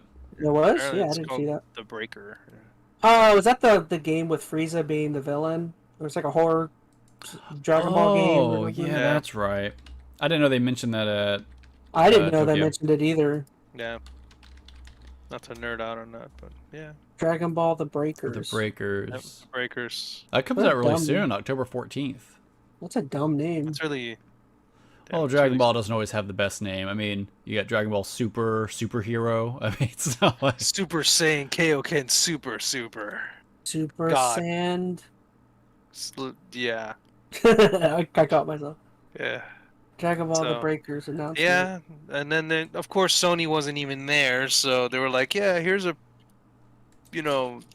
PlayStation Freezing VR 2. hot. Here's a PlayStation VR 2 with Resident Evil. Yeah, we know, talked their VR2 Village. nonsense last week. Yeah. So that was there apparently. So they were talking about that. I did have one thing that I'm looking on here that sticks out to me that I think I mentioned on the last episode. I love playing, but I love playing some Yu-Gi-Oh games. I am kind of curious. So what I'll have to look it up. What exactly got announced with this Yu-Gi-Oh? There were like 2 or 3. Yeah, hold on. Yu-Gi-Oh TGS. You're the big Yu-Gi-Oh fan, so I figured you would have all the information on it. I know, right? Part of the cards, Yu-Gi-Oh! buddy. Part of the cards. Yeah. I don't know. It's 4 Yu-Gi-Oh games. Yu-Gi-Oh Cross Duel, Yu-Gi-Oh Duel Links, Yu-Gi-Oh Master Duel, and Yu-Gi-Oh Rush Duel Dawn of the Battle Royale. Let's go, go Rush! My problem with a lot of the modern Yu-Gi-Oh games, though, is that they don't stick to the classic card game type. Like, I think Duel Links did some stupid thing where you only played like 3 or 4 cards on the playing field at a time, and it's like, why? Why can't you just do the 5-card system? It's like, that's the way it always was. Why are you putting less cards? Like, it's just, I don't know. Yu-Gi-Oh games are so, like, when it comes to playing a Yu-Gi-Oh game, I almost always will just go play the originals. Go play, like, Eternal Duelist Soul on the Game Boy Advance. That's, like, my opinion, that's, like, or Duelist of the Roses, I don't remember, on PS2. Like, those are, like, classic Yu-Gi-Oh games that, like, don't drift far from, like, the normal, like, I don't know. Modern Yu-Gi-Oh is just stupid. It's dumb. Cross Duel looks like a mobile game that you can play with like 4 people. I almost thought it was AR at first, but it doesn't look like it. But it's mobile. That would one have of been these. cool. I mentioned it MetalGamer on a previous episode, but like my dream game is a VR, like AR oriented, like Yu-Gi-Oh game where like Using cards? Like, Yes. actually, oh, dude, that'd be you can sick. actually That's a act great like idea. you're taking cards or something and put them on. You actually do the movement to put the card down, and then an AR monster pops up out, and you command them to kill each other to the death. It's awesome. I'm pretty sure this isn't That would be AR. fun. Like the way they're looking at it, it almost makes you feel like it's AR. Oh, I'm gonna look it up a little more.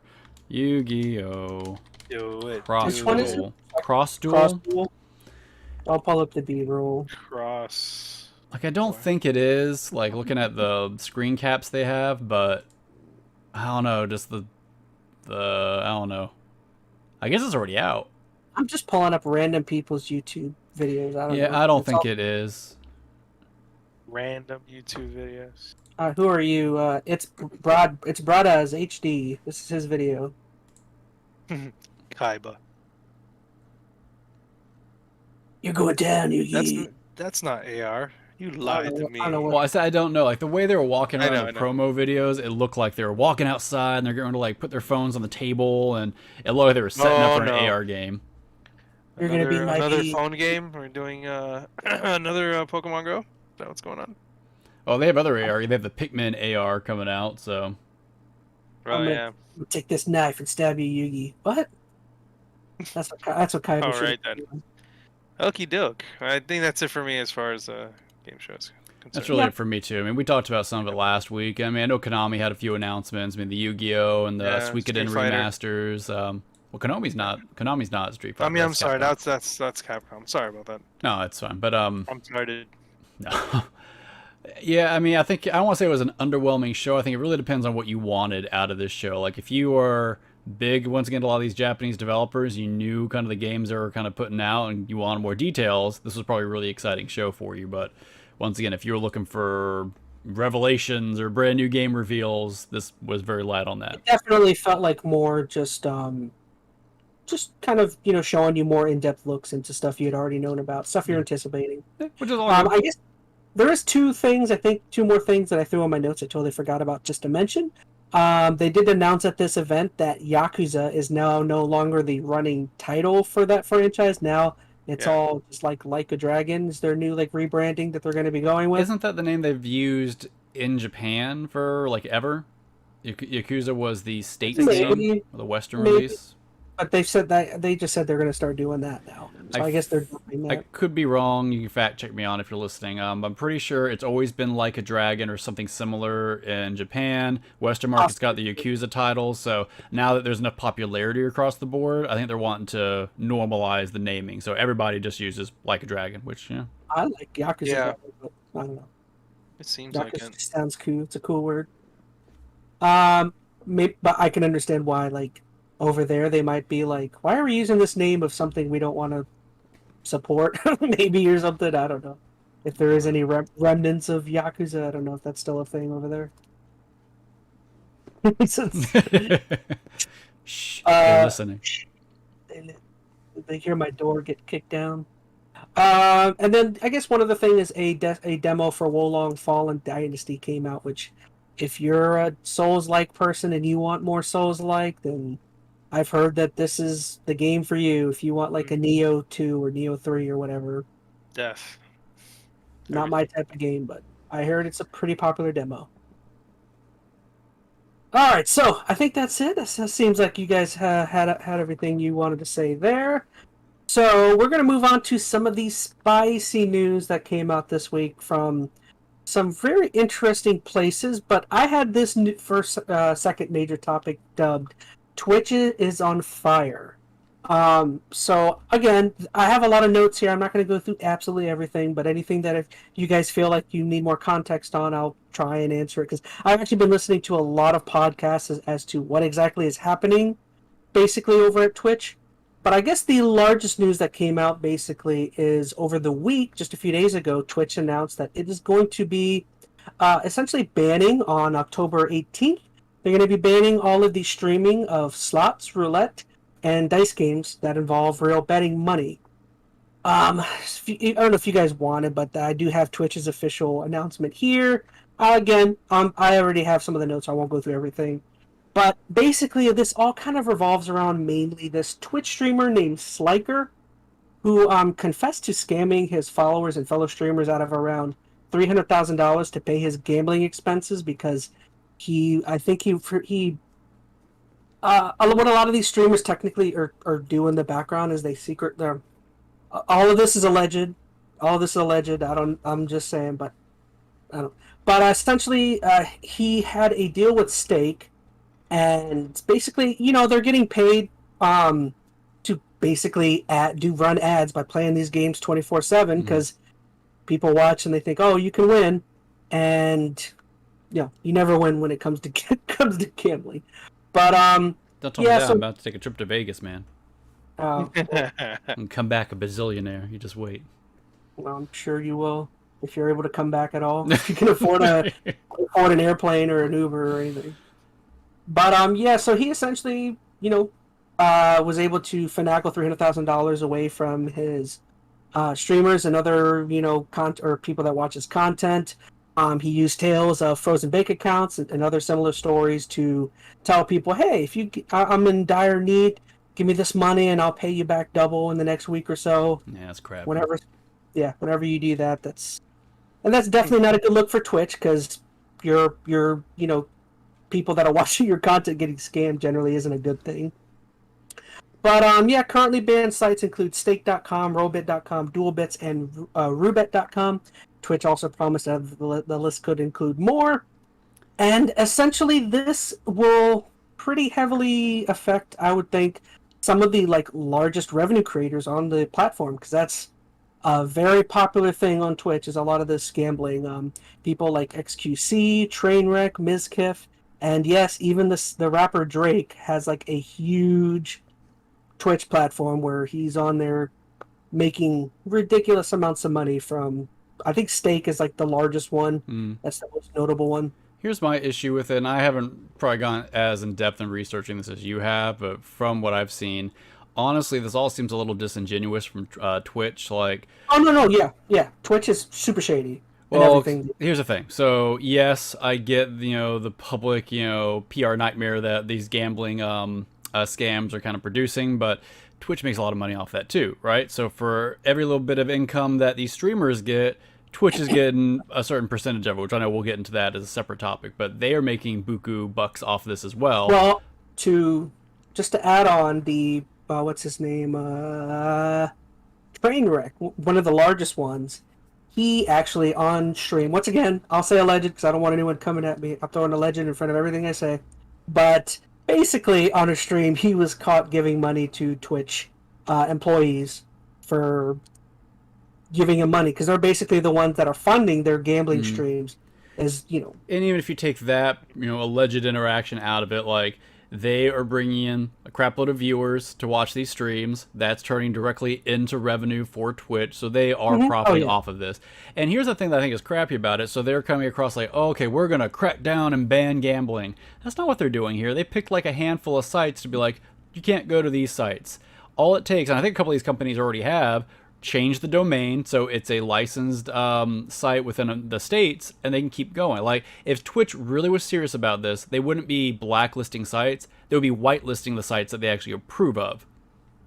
Well, the thing is with the ones that they did ban is they've already said that they're banning all of the ones that are technically like offshore that heavily operate with crypto. The problem is, like, that's such a slippery slope. Like, they'll be like, it's a rabbit hole. There's always going to be a site they're chasing. There's always going to be a new one. Like, if they're going to go that route where they happen to, look for every single site to allow or not, like, don't ban sites. Whitelist one. Like, go for the 2 or 3 sites that you say, okay, these are legitimate licensed sites here in the States, and then your streamers can only use those. Like, to make it where you have to go through and just check every single one that could potentially be an issue, that means they're not really that serious about it. That means if, some slip through the crack, like, oh, we'll catch it eventually. This sounds very much like they're just trying to appease those who have been vocal about it. Like, was it Pokemon went ahead and she was one of the big advocates against, pushing back against gambling like this. Not Pokemon. No, it was officially Pokemon. Her name is Emon. Like, that was the spin. It's Pokemon, but people pronounced it wrong for so long, they started calling her Pokimane. But I've always called her Pokimane. Yeah, because you don't pay attention. But anyway. No, her name is Pokimane, I think. Well, she changed it because people couldn't pronounce it right. Oh, maybe. Anyways, point being, she was one of the big advocates for pushing back against gambling. And I think this is very much a way to just be like, look, you guys did it. You won. We're going to stop pushing gambling. That's not what's happening here. So at least it doesn't look like it to me. Nonsense. Well, all that's going to happen here is they've already kind of, like, you can kind of see the writing is that, like, recently, I think Twitch signed some sort of deal now with DraftKings. So now all that's going to happen is these people that are doing the slots and stuff, they're probably just going to move over to now just be like sports betting and stuff. Cause, yeah, they still have gambling on there. There's different types of gambling, so they don't care. Yeah. I was trying to think, was there anything I wanted to throw in on the gambling aspect? Well, I guess that's it. I couldn't think of whatever. But I did also have other things that are happening with YouTube that are like super annoying. That's like they're really been shooting themselves in the foot lately. So I guess other controversies I just threw on there is just the other day Twitch also announced that it's moving away from the 70-30 ad revenue split with its creators and is going to be standardizing a 50-50 split instead. Which basically means that now all of a sudden, their largest creators are going to have to be running far more ads in order to generate the same type of revenue. Okay, hold on, because I was trying to look into this a lot because it isn't quite as clean cut as that. So what it had been for the longest time, if somebody's listening and knows more about it, certainly correct me, but it used to be the standard always was 50-50, and then what would happen is if you were a creator who was trying to build your audience, they would sign specific deals, so you would have a 70-30. They would favor your split. But it was supposed to be standard 50-50 unless you had exclusive contracts. And of course, some of the top echelon streamers had their own specialized contracts, and they're kind of excluded from this completely. What's happening is they're all wanting to go back to that shift of just 50-50, and those ones who had that 70-30 are now upset about it. And I guess what they're doing is to kind of grandfather those 70-30 streamers in, is now it's 70-30 up until $100,000, and then it's 50-50. So it's still not as good of a deal. Like, I'm not saying they aren't, forcing streamers to lose revenue. It definitely mainly affects the largest, income drawers, yeah. All right, but I guess my point being is it's not like all of a sudden they're just switching to 70-30. Like, there always has been, to my understanding, a 50-50 with some situations for 70-30. They're just changing the policy for how that applies, which once again, still crappy, and considering some of the other platforms that are out there, that like YouTube has always been 70/30. I have that on there, yeah. Yeah, so I'll let you keep going. I just wanted to clarify No, that. I you're could good. be wrong, because it was confusing trying to break down how they pay. Once again, there's so many specific contracts or different streamers out there that they all have different deals, but that was just kind of, I guess, the standardization across the board. Yeah. I mean, I guess basically the Twitch president Dan Clancy just said that, or he cited the reasoning for this is basically, quote, delivering high definition, low latency, always available live video to nearly every corner of the world is expensive. Amazon's self-proclaimed cost of streaming is also pricey. Clancy said the cost for a streamer with 100 connected users streaming for 200 hours a month costs more than $1,000 a month.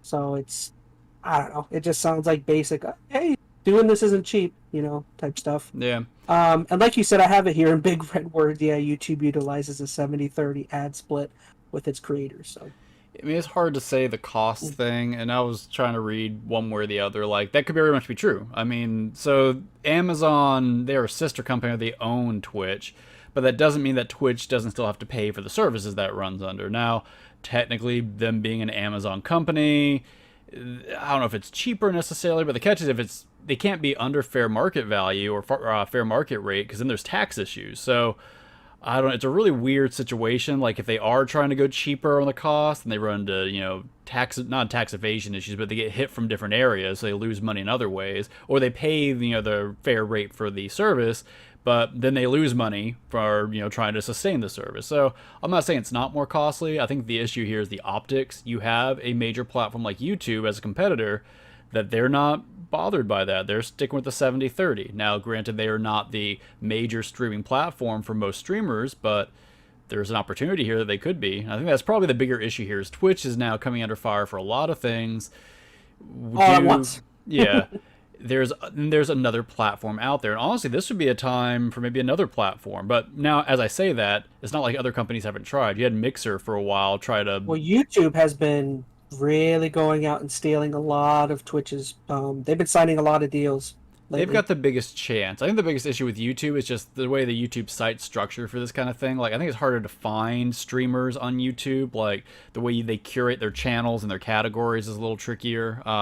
And like their chatting features, I don't think are as fleshed out as they are in Twitch. Like, the community kind of aspect of it's still being built up, but I mean, it's there. It's not like YouTube's an unknown entity, so it'd be easy enough to start shifting that direction perhaps. But I know in the past, too, streamers have tried to do that, and they've come right back to Twitch, so I don't know.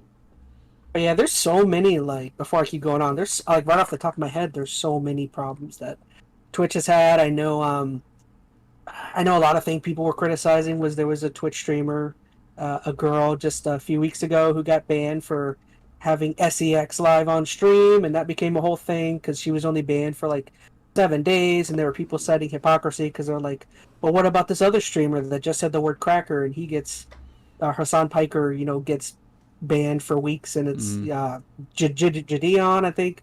There's so many like people pointing at other controversies and being like, well, why is, I don't know, Twitch is just it's all over the place. And then I guess another thing I'll cite is just another thing that kind of came out of Bloomberg is, according to some research, Twitch saw child predators seemingly targeting, almost 300,000 children between October 2020 and August 2012, using the platform to identify young streamers. According to the research, a total of almost 2,000 users were found to be systematically following young streamers during this time. All sorts of weird stuff, which none of that's like surprising, unfortunately, but that's odd. Well, not odd. It's hard. I mean, that is awful, but it doesn't matter what platform it is. Right? I'm sure YouTube also has a similar issue. Like, if there's an opportunity there, those who are going to abuse it and use it for predatory situations like this is going to exist. I don't know if that's Twitch's fault or not, though. Yeah, well, that's why years ago YouTube did the whole. They created like, tags for YouTube videos saying this is a children oriented. You have to put tags on it to say who if there's children in here. Because I remember years ago, YouTube went through a situation where they noticed people who were specifically going out looking for children content, in the comments were tagging like time things where children were in weird positions, and it's just like you got to get that off your platform. You can't be having people like. There was more to that than just for those issues. Like part of it was you had these quote unquote children's YouTube channels that were very low effort. Children. Yeah. They were exploitative. They were like advertising, basically selling stuff to kids, and through that was a whole nother issue. So that's why they tried to make it where like if you were a children's specific channel, you couldn't be monetized in certain ways. Therefore, it would prevent you from trying to exploit that level. But you're right. I mean, there's other predatory issues as well. So. Yeah, Twitch isn't the only one that deals with certain these things. The difference is that at least YouTube, when it seems like they try to address an issue, they generally seem like they do a decent job. I mean, there's other points where they don't, but Twitch, for the most part, it's just how they handle things just seems, I don't know, it doesn't seem great. And then another one that I'll just throw one more on there is the whole Dr. Disrespect saga, where they kicked him off or they banned him. Never said why, and then he ended up leaving and going to YouTube, and it's like, why? That was like a big ordeal. As people were like, why did you suspend him? I don't know. There's so much, and I think what people ended up thinking is that maybe he broke contract or something, and that's why he didn't want to say anything about it, and Twitch didn't want to say anything about it, but it's all speculation, pretty much. Yeah, I think this is hard because you don't want to get. There's not a whole lot of grace given to Twitch, primarily because it's an Amazon company, company that's housing the richest man in the world. So it's like, I don't know, you don't give a whole lot of, I think, leeway to companies like this when things go wrong, especially, back to back to back to back. So do there need to be changes at Twitch? Yeah. Is this going to affect them, overall? Who knows? Unless there's some competitor to kind of swoop in and, capitalize on this. I don't know if this might just be kind of par for the course ultimately. Like, YouTube is in a good position to steal a lot of Twitch's power right now if they can really support that community, and while Twitch is under fire, really help kind of elevate those streamers on their platform. But YouTube's got its own issues. People are going to go back to... Go ahead. No, I was saying, I totally forgot about YouTube. I don't know if you ever heard about the whole issue with the MaN about some weeks or a month ago, where like there's this one content creator who was like, who's very misogynistic, very racist, and like, I don't know, like I think MaN criticized him in a video, and that guy tried to copyright claim him, and there was all sorts of things where that the guy tried to like harass and call MaN's parents, and it was just like Yikes. All sorts of weird things, and then MaN tried to sue him and ended up or tried to do something YouTube oriented, and YouTube took the other guy's side, and it ended up being like such a weird. It's just a mess. Like, man, nobody should be a YouTuber or a streamer or a content creator. Isn't that right, Chaz? Just I'll give up right now. Of course. But yeah, I mean, once again, if anyone's out there is listening, if I missed any context, or if you think I translated any of this information wrong, feel free to let me know down in the comments. I tried to be as thorough as I could.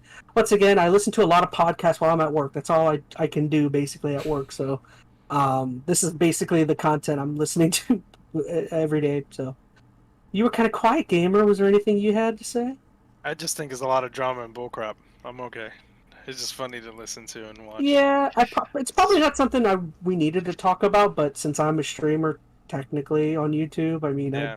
I know. I felt like it was kind of interesting to touch on. That's an interesting thing to talk about, because it's just like that affects a lot of people. I've actually heard a lot of people saying the best way to get found right now is to stream on TikTok, even though it's super annoying to do so. But I don't know. Apparently, the discoverability TikTok is the best for. Now, it's not the best for generating like a hardcore fan base, but I mean, I don't know. Discovery aspect on there is a lot more random, from what I understand. I mean, you got the attention span, 5 seconds of a fish when you're using TikTok. So it's like one thing. If it doesn't catch you within the first second, you just get passed over. Oh, that's the case for some of my best videos on here, like Dragon Ball. Like the average attention span is like 7 seconds for like 7 seconds. Yeah, you don't know my true power. If you guys would just stay to watch, you'd understand me more. You'd find something you like. Nah. No? Don't lie to the viewers like that, Chad. Run while you still can. Don't stay. No, come back. Run. There's your Twitch clip right there, Chaz. Yeah. All right, so we'll move on to our final topic of the day. How are we doing on time? What are we at? Like an hour 20? Hour 33. All right, cool.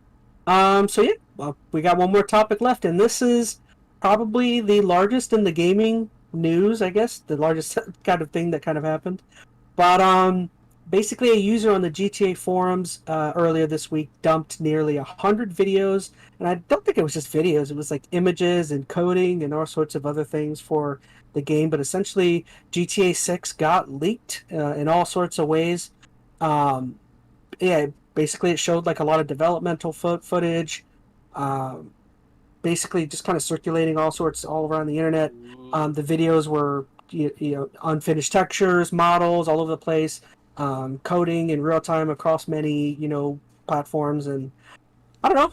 What did you guys think? I mean, I would just say for me, I'm very much looking forward to GTA 6. So I vehemently feel like if you're excited for the game, avoid looking at any of the leaks because I don't think it's necessarily fair to the developers, the publishers, or to yourself if you want to play the game. But I don't know. Do you guys feel the same way? No, I don't think the leaks are going to impact your enjoyment of this game at all. They're not those kind of leaks. They're not like major plot things or gameplay things or even a representation of this final game. Like if you're interested in like how things are made in the kitchen, then yeah, How the watch these. sausage is made. Yeah, this is not going to impact your enjoyment of the game. I mean, I think what you're probably getting at is people have been coming at and criticizing these leaks as if they were official gameplay reveal, and that's just dumb. I'm sorry. But I I didn't mean, look at them, so I couldn't say that. I assumed it was I watched a something few. like that. Yeah. I want to hear what Metal thinks about it. Did you watch any of the leaks or see any of the gameplay or any of that?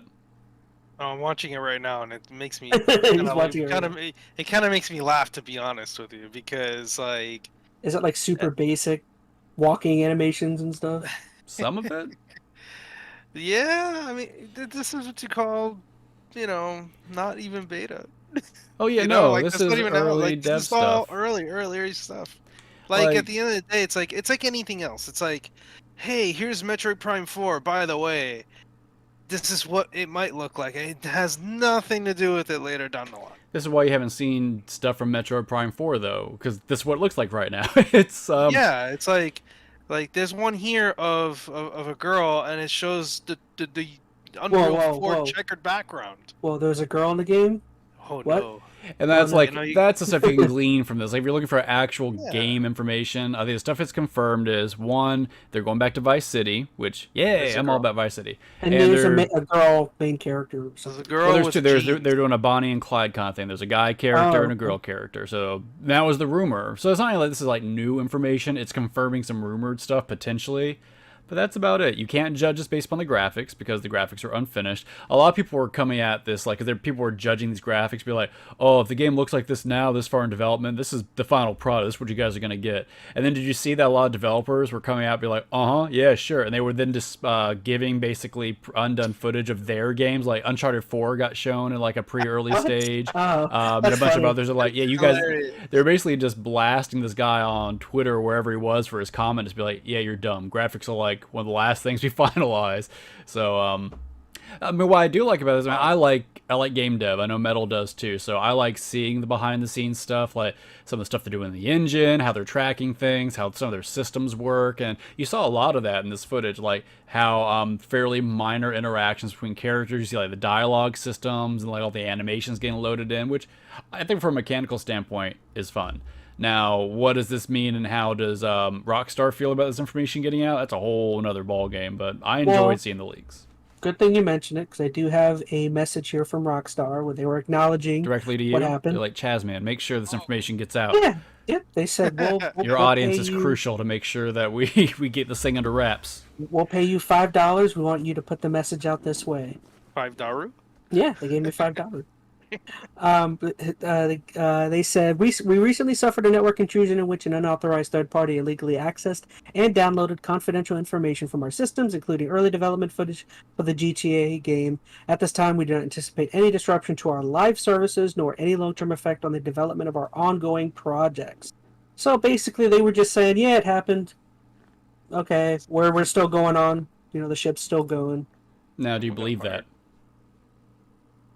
Uh, Like, here's the don't know. thing: they can say whatever they want. Like, oh yeah, this isn't going to affect our timeline at all. How do we know that? We've never told us their timeline. This could have pushed things off by an extra 2 years. And as far as they're going to say is like, oh, that was the plan all along. So this could have impacted them. I mean, it's got to impact them a little bit. Like, maybe not to the extent that I think some people are worried about, but they've had a leak, right? So just the time it's going to take to, beef up their security again so the leak doesn't happen. They have had some code issues. I don't know exactly how much code got leaked from GTA 6, but if there was some and they're worried about it, they got to, have some patches and plugs kind of put in place for, potential vulnerabilities. So there's definitely some extra development time that's going to be sunk into this. Is it going to be a huge amount? I don't know. Now that I think about it, there was one disappointing aspect. I remember reading that in the coding for all of this, I think they said that one thing that was definitive is that in order to shift more development time into this game, they did find that there was a project of a Red Dead Redemption 1 remake that was being worked on but got shelved. And there was a project for some other Rockstar title, I don't remember. Oh, it was a GTA 4 remake as well. So two remakes that they were working on but shelved in order to move development time onto this game. Would you have cared about a remake of GTA 4? That's one of my least favorite GTAs. I don't know. That's one of my favorite. Not my GTA favorite. 4? I really like GTA 4. Hey, was it Nico? Let's go play some bowling. I don't know. Yeah. I'm more disappointed about a Rockstar 1 remake or remaster. What'd I say? Rockstar. Oh, yeah, a Red Dead 1 remaster. I would have rather have seen that, but I would have rather. But there's also nothing preventing me from throwing Red Dead 1 and the 360. I've got like 2 copies of it behind me, so. Yeah, don't get me wrong. There can be good remasters. I'm not saying they're pointless, but I'd rather have them put their effort into GTA 6, get a new experience. Like, I don't know. I won't go down that rabbit hole. It's a whole different topic, but I'm fine with shelving them. What if they shelved Bully 2 and they but that's Bully 2 that's a new game. That's different. Like a remaster of a game that I can go play right now, or a brand new Bully. Now that I'd be all for. Bully 2, forget GTA 6. Bully 2 is where it's at. So shelve GTA 6 for Bully 2. That's the choice they should have made. But sounds like a good choice to me. Just to kind of round off this story, I guess. Maybe I don't know if this is today or yesterday, but London City Police announced they had arrested a 17-year-old from Oxfordshire Thursday evening. While the police have yet to confirm why, it's been reported that the teen was arrested in connection with the recent Uber and Grand Theft Auto 6 leaks. The suspect remains in city police custody at this time. See, I'm very interested about this because I don't know where are you watching the links, Metal? Is it on YouTube or is it somewhere else? I was on Kotaku and I just went straight to YouTube. So, on one of those YouTube links, look at the description. All right. Does it still have the guy basically coming at like, screw you, Rockstar, you did this to us? Like, do you see that description in there? Are you trying to get at that you think this is all a bunch of nothing that Rockstar just no put out themselves to try and generate excitement? No, it's not that at all. I think I thought that's where you were going. Well, no, like, so some of the descriptions when I was watching the YouTube videos from the account that was posting them, every single one was like, screw you, Rockstar, and said it over and over. And one of them was basically like, what you did to us was not right. It sounded like this was like an ex-dev or something like that who leaked it. 17-year-old, I doubt he's. Well, that's why this seems weird to me. Like, based upon the descriptions in these videos, it came across as someone who was disgruntled, specifically at Rockstar, who was wronged by Rockstar. Oh, yeah, I see it right here. That's Twitter. I saw it on YouTube. Like, in the YouTube descriptions for each one of these, it would say, pretty much to the extent of what I'm saying, this guy was coming at Rockstar for stuff they did to him and other developers, etc. It just had that air about it. Now, there's no way to confirm any of that, so I found it interesting when they were saying, okay, it's some 17-year-old kid over in the UK right now. So I don't know. I don't know what's true here. Once again, even this kid getting arrested, they haven't, pinned anything on him just yet, so who knows? How would you even go about hacking Rockstar? I mean, that's more of a question for you guys. I don't know their system. I couldn't tell you. I mean, a vulnerability in their network or their server, or maybe they got credentials, or there's so many ways to get into systems. You have to know the architecture. You got to know what vulnerabilities are out there. A lot of times it's social engineering too. They just know somebody at Rockstar and utilize credentials to break into a system. I mean, that's a whole different issue. And that's why it makes me wonder. We'll have to talk about it off stream. Yeah. Well, that's what makes you wonder if it was a hack. And I mean, they're clearly saying it was a hack, but the whole way it came about feels like disgruntled employee to me. Like some employee had a flash drive, but while he was at work, yanked a lot of pre-development footage and then leaked it. Now, some employee was getting off the train and said, "Oops, I accidentally dropped this on the seat." That's what it feels like to me, because there has been a lot of discussion that Rockstar was supposed to be avoiding crunch this generation or for this game, but then there's been leaks that has not been the case necessarily. So you got to think there's some pretty upset employees still there for various reasons. The reason. No, go ahead. That's just kind of where I'm going with it. I was just going to say the reason I threw that story out there is because I remember with one of the Assassin's Creeds, that's how the game, the title got leaked, is because someone was on a train and on their laptop for some reason was going through their development files, and it's like... Didn't Randy Pitchford leave a USB drive somewhere once too? He might have. There's always random crap like that. His was porn though. Yeah, that was a whole different story. Someone found his flash drive with full of porn. Yeah, man, messed up world. So I don't know. I mean, it could be what they're saying is true. It could be some kid who was involved with some hacking group and did some stuff they shouldn't have done. But just the way it was posted on YouTube and the amount of content, the way it was, could it have been hacked through a network intrusion? Sure. The likelihood to me is that you had a disgruntled employee who wasn't happy with working conditions, got this information out, and maybe he gave it to this hacker group or made it accessible, or that's all a ploy. I don't know. And I'm just, going off of nothing right now. I don't know that for sure, but just the way those descriptions were added in YouTube, it really comes across as this was some disgruntled guy who's getting back at Rockstar, not just some random dude who's like, hey, I got some stuff from GTA 6, check this out. So, I don't know. No, from what it looks like there's a lot more going on. It was literally like, you put everything on here, so you put everyone here in so much stress. It's if Rockstar contacts me with an offer, it won't be leaked. I could speak to my boss where you would like my boss to consent. And it's like, what also won't be leaked, and they just keep going off. Yeah, just the way he was talking about it, it didn't come across as just some random leaker. Like someone was mad at Rockstar, but really once again, it contradicts that story that some 17-year-old and I guess there was the thing when this leaked, the guy who leaked it woke up was surprised it went viral. Oh, I just posted this stuff for the heck of it. It's all about one too, yeah. None of that seems to make sense to me. I'm speaking out of absolutely no evidence of this whatsoever besides those YouTube descriptions, but I'm going to call that it was some disgruntled employee. And there was something else I had read, now that you mention it, of somebody immediately after the leaks was saying, oh, you like that? Well, let me know what else you guys would like. I have other footage, or I have other stuff to leak or something. There was some sort of Reddit post about somebody bragging about how much information they had or something. I don't know. It's all... Yeah, this reads differently than I think it's starting to come out, at least with, some of the official reports of who they've, pinned this on. I don't know. I'm wondering if it's maybe a situation where they just wanted a name to kind of pin it on as an example to kind of squash this. I was just going to say that. They just punched some 17-year-old and they were like, you did this. He was just walking to class one day. What'd I do? He's like, you had a laptop. He's like, what? I don't know. Have you heard of Grand Theft Auto, young man? Yes. He's like, I play Minecraft. Close enough.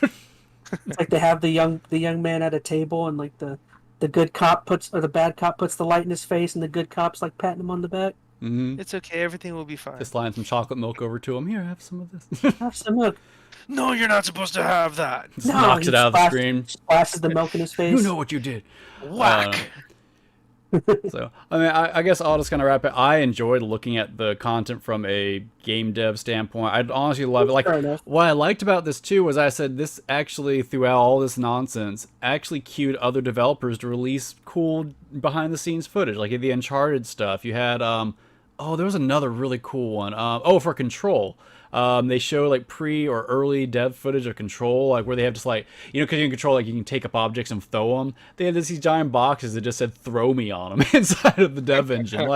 I love seeing that kind of stuff. You don't see enough of it, and I get why. Developers are afraid to put out content in unfinished states because you get the neckbeards like Chad looking at it being like, oh, that game isn't finished. I'm sorry, Chad. I would have loved for Bethesda to to show some Elder Scrolls 6 stuff, but unfortunately that's not created yet, so they don't even have. They just have the logo. That's all they got, man. They just have. They can show the Photoshop file, and that's about it. They don't have any coding or nothing made for that. Yeah, at least they're not taking a project that was supposed to, like, you know, be announced years ago and just scrapped it again and said we're reworking it. What was that? What's that GoFundMe game that's been talked about for 20 years? Oh, the sci-fi game. Yeah. People had Citizen, it broke a record. Star Citizen, is that it? It broke a record for the most money ever like built up. The scammiest game ever. I just thought about that. So anyways, I like that it spurs these developers to do that. I'd love to see more of it, but, you know, the air around, you know, how this is going to play out for Rockstar. What did you say about my neck beard? I totally missed it. Oh, no, don't worry about it. You can just, let's move on. It's a beautiful thing. I think what's a shame is this has to negatively impact the developers at Rockstar in some way. Like, this is not good for them, which is unfortunate, because you got to imagine they are already under, I'm sure, an enormous amount of stress and pressure just to release this game, and now there's added pressure. And, you know, for those who are working on the game, they of course want their work to be looked at in a favorable light. So to have people criticize their work before it's done can't feel good. So I do, like you were saying before, I would think in the background this probably pushes back the game at least a little bit. I mean, maybe I'm going like to say at least 6 months or something. I mean, there's no way to know that. I mean, that's why they're so tight-lipped about giving dates, because they want to be able to control when things come out and how it's released. So I'm sure behind the scenes this is going to impact that at some level. I mean, not for nothing, but when those developers do something, when something like this happens, there's obviously the security has to be like really strong, and obviously if it wasn't strong enough. And so they got to reinforce stuff. So you got to think, at the very least, this has put a pause on development for a couple of days while they figured out what's going on. New security measures got to be put into place, which that can't be done immediately. You got to analyze your architecture. You got to bring in security engineers, plot out new preventative measures. Like, there's more risk analysis that has to be performed. It's a whole just sweat of things that have to be dealt with. And then, I mean, they're patching code now because maybe that code's been leaked and they have to worry about those vulnerabilities. And man, this can't have been a non-impactful experience for Rockstar. Like, 6 months might even be optimistic. Maybe it's longer than that. I don't know. It stinks from that standpoint. I mean, not that I was, you know, crazy hyped about GTA 6. I mean, I played GTAs for like a month and then I'm done with them. But everybody has a different exposure. Like, I mean, right now it's still like one of the biggest online games ever. So it's not like it's not popular. So I don't know. It's a weird and stinky situation. Maybe if Rockstar had like a good strong VPN, maybe they could have avoided. Oh, that's it. Yeah, and this is where our sponsor from NordVPN comes in. I was just gonna say, this is our chance. Actually, I actually have Surfshark. So Surfshark. I'm still on PIA. I got them for like $10 like 5 years ago. What the heck is PIA? Private internet access. I have Windscribe. I've had Windscribe forever. I got Surfshark because I had a shark in it, and I was like, that sounds cute. As long as you got something. It has a shark. It's got to be cool. Speaking of Surfshark, reach out. I will gladly shill.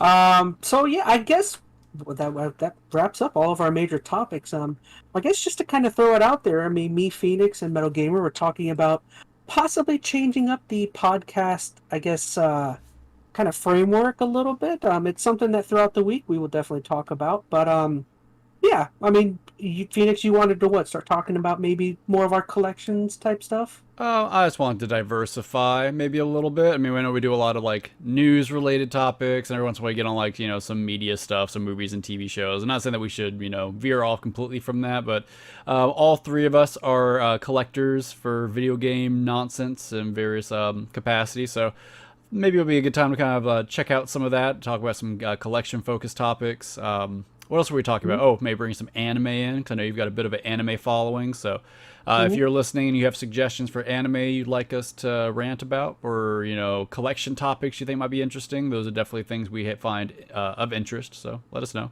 Something I didn't think about, but I mean, if we were talking about adding more to the speedrun news, that would probably work out as well, because that means that's more videos I could start putting on TikTok. I don't know. That's a positive I was thinking of. Always thinking about how to churn up more content. Man, just be in the moment, Chaz. Man, you gotta doesn't have to be a business all the time. You gotta work it, girl. Wants I to know. grow. Better than this. You're not the same person I used to now. No, Putting myself out there. it's all about the money now. You're making me cry. You gotta trigger that algorithm. That's all I hear about. What do you know about algorithms? I don't know. I just hear, Define I hear it. I hear people just throwing words out and I latch on. You can do So it. yeah, so we got that. Let's see. I'm trying to think. I mean, do you guys have any games or anything you're looking forward to starting or not? No. No, off the top of my head. I gotta got God of War, but I don't. Oh, sorry, God. I was gonna say I gotta continue playing freaking Metroid Dread. I haven't sat down and played that game for a bit. Have And I know it's an you- older one now. It's considered old now, but I'll talk about that No. one if you bring it back. well, it's so good. Yeah, So I've good. got I get terrified opinions. when those. I get terrified when those freaking like The enemies Emmys start running yeah. around. I hate that thing. It's like the anxiety just goes through the roof. Yeah, I don't feel like it lasts. But Wasn't that game no. in like? It was in like that had a fascinating story behind it. It was in like development heck for like 20. yeah, it was supposed to be. It was supposed to be a DS game, I think, initially, and then it got scrapped, and then they switched it over. Like, yeah, they had teased that sequel for like a decade or Ever. something. So It was pretty well reviewed. I think it was a Game of the Year candidate when it came out. Or it was a good that- game. It's good. I felt like it treaded, and we can talk about more. I feel like it treaded Super Metroid a little too much. Like it felt like It was just hard too. It did. hardish. I mean, I don't think it was too hard. It felt like you know, what was the game? Zelda: A Link Between Worlds. Like how that was basically like a re-envisioning of A Link to the Past with, you know, fresh coat of paint. That's what like this it. kind of felt like. I mean, it was a fun game. It didn't try a whole lot of anything new though. I think that's where I think some of the criticism came in. It was just a fine Metroid game, but as far as doing anything new and interesting, I was like, okay, maybe not so much. But anyway, we can talk about that later if you finish it up. Be glad to Yeah. talk, chat. I did also something I've been wanting to do. I don't know if I want to do it for the main channel or hold it for here, but there's some very deep analysis type stories I've been wanting to work on. Like I didn't start thinking about it after we talked about the whole what was the company that did Two Human? What was it? Oh, Silicon Knights.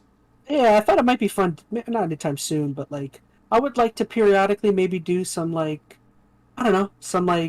study-ish type stuff. Maybe like do a topic where I just like talk about some problems in the gaming world or previous stuff. Like it might have been kind of cool to look into Silicon Knights and talk about what went wrong. I'm sure there's YouTube videos that are way better. But, A retrospective kind of thing. Well, yeah, hey, if kind of anybody's stuff. listening, any of these sound like good ideas, let us know. If they sound like terrible ideas, let us know that too, because we're full of those, full of terrible ideas. So stop us now before we go down a rabbit hole.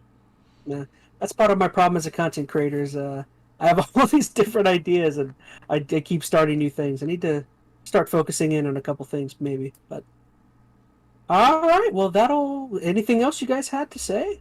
No, Nothing? I'm Nada? good, man. And we're just shy of fine. 2 hours, so right on Gonna go- track. Gonna open up the basement door. You guys are gonna head back down. Yeah, I'm gonna go right back upstairs into my hole. Oh, so you're in the attic now. Phoenix is in the basement. Interesting. Yep. We're adding to the I'm in a lore. little scuttle hole. I'm in the air vents. He Ooh. moves throughout the house. He's how I get food. He scavenges for me and brings it back. Sometimes I bring cheese slices. Sometimes I get lucky and get some dog kibble. It Mm. works. Mm-hmm. Interesting. All right, guys. I think that's it. Well, thank you so much for joining Phoenix and MetalGamer. Just want to say we love you guys. We appreciate you, and we all very much look forward to seeing you on the next episode of the ChazmaN podcast. So I will see you guys, and I'll allow these guys to say goodbye. Bye. Bye. Thanks for the permission. Bye. Approved. I approve. ChazmaN approves this message. Bye, everyone.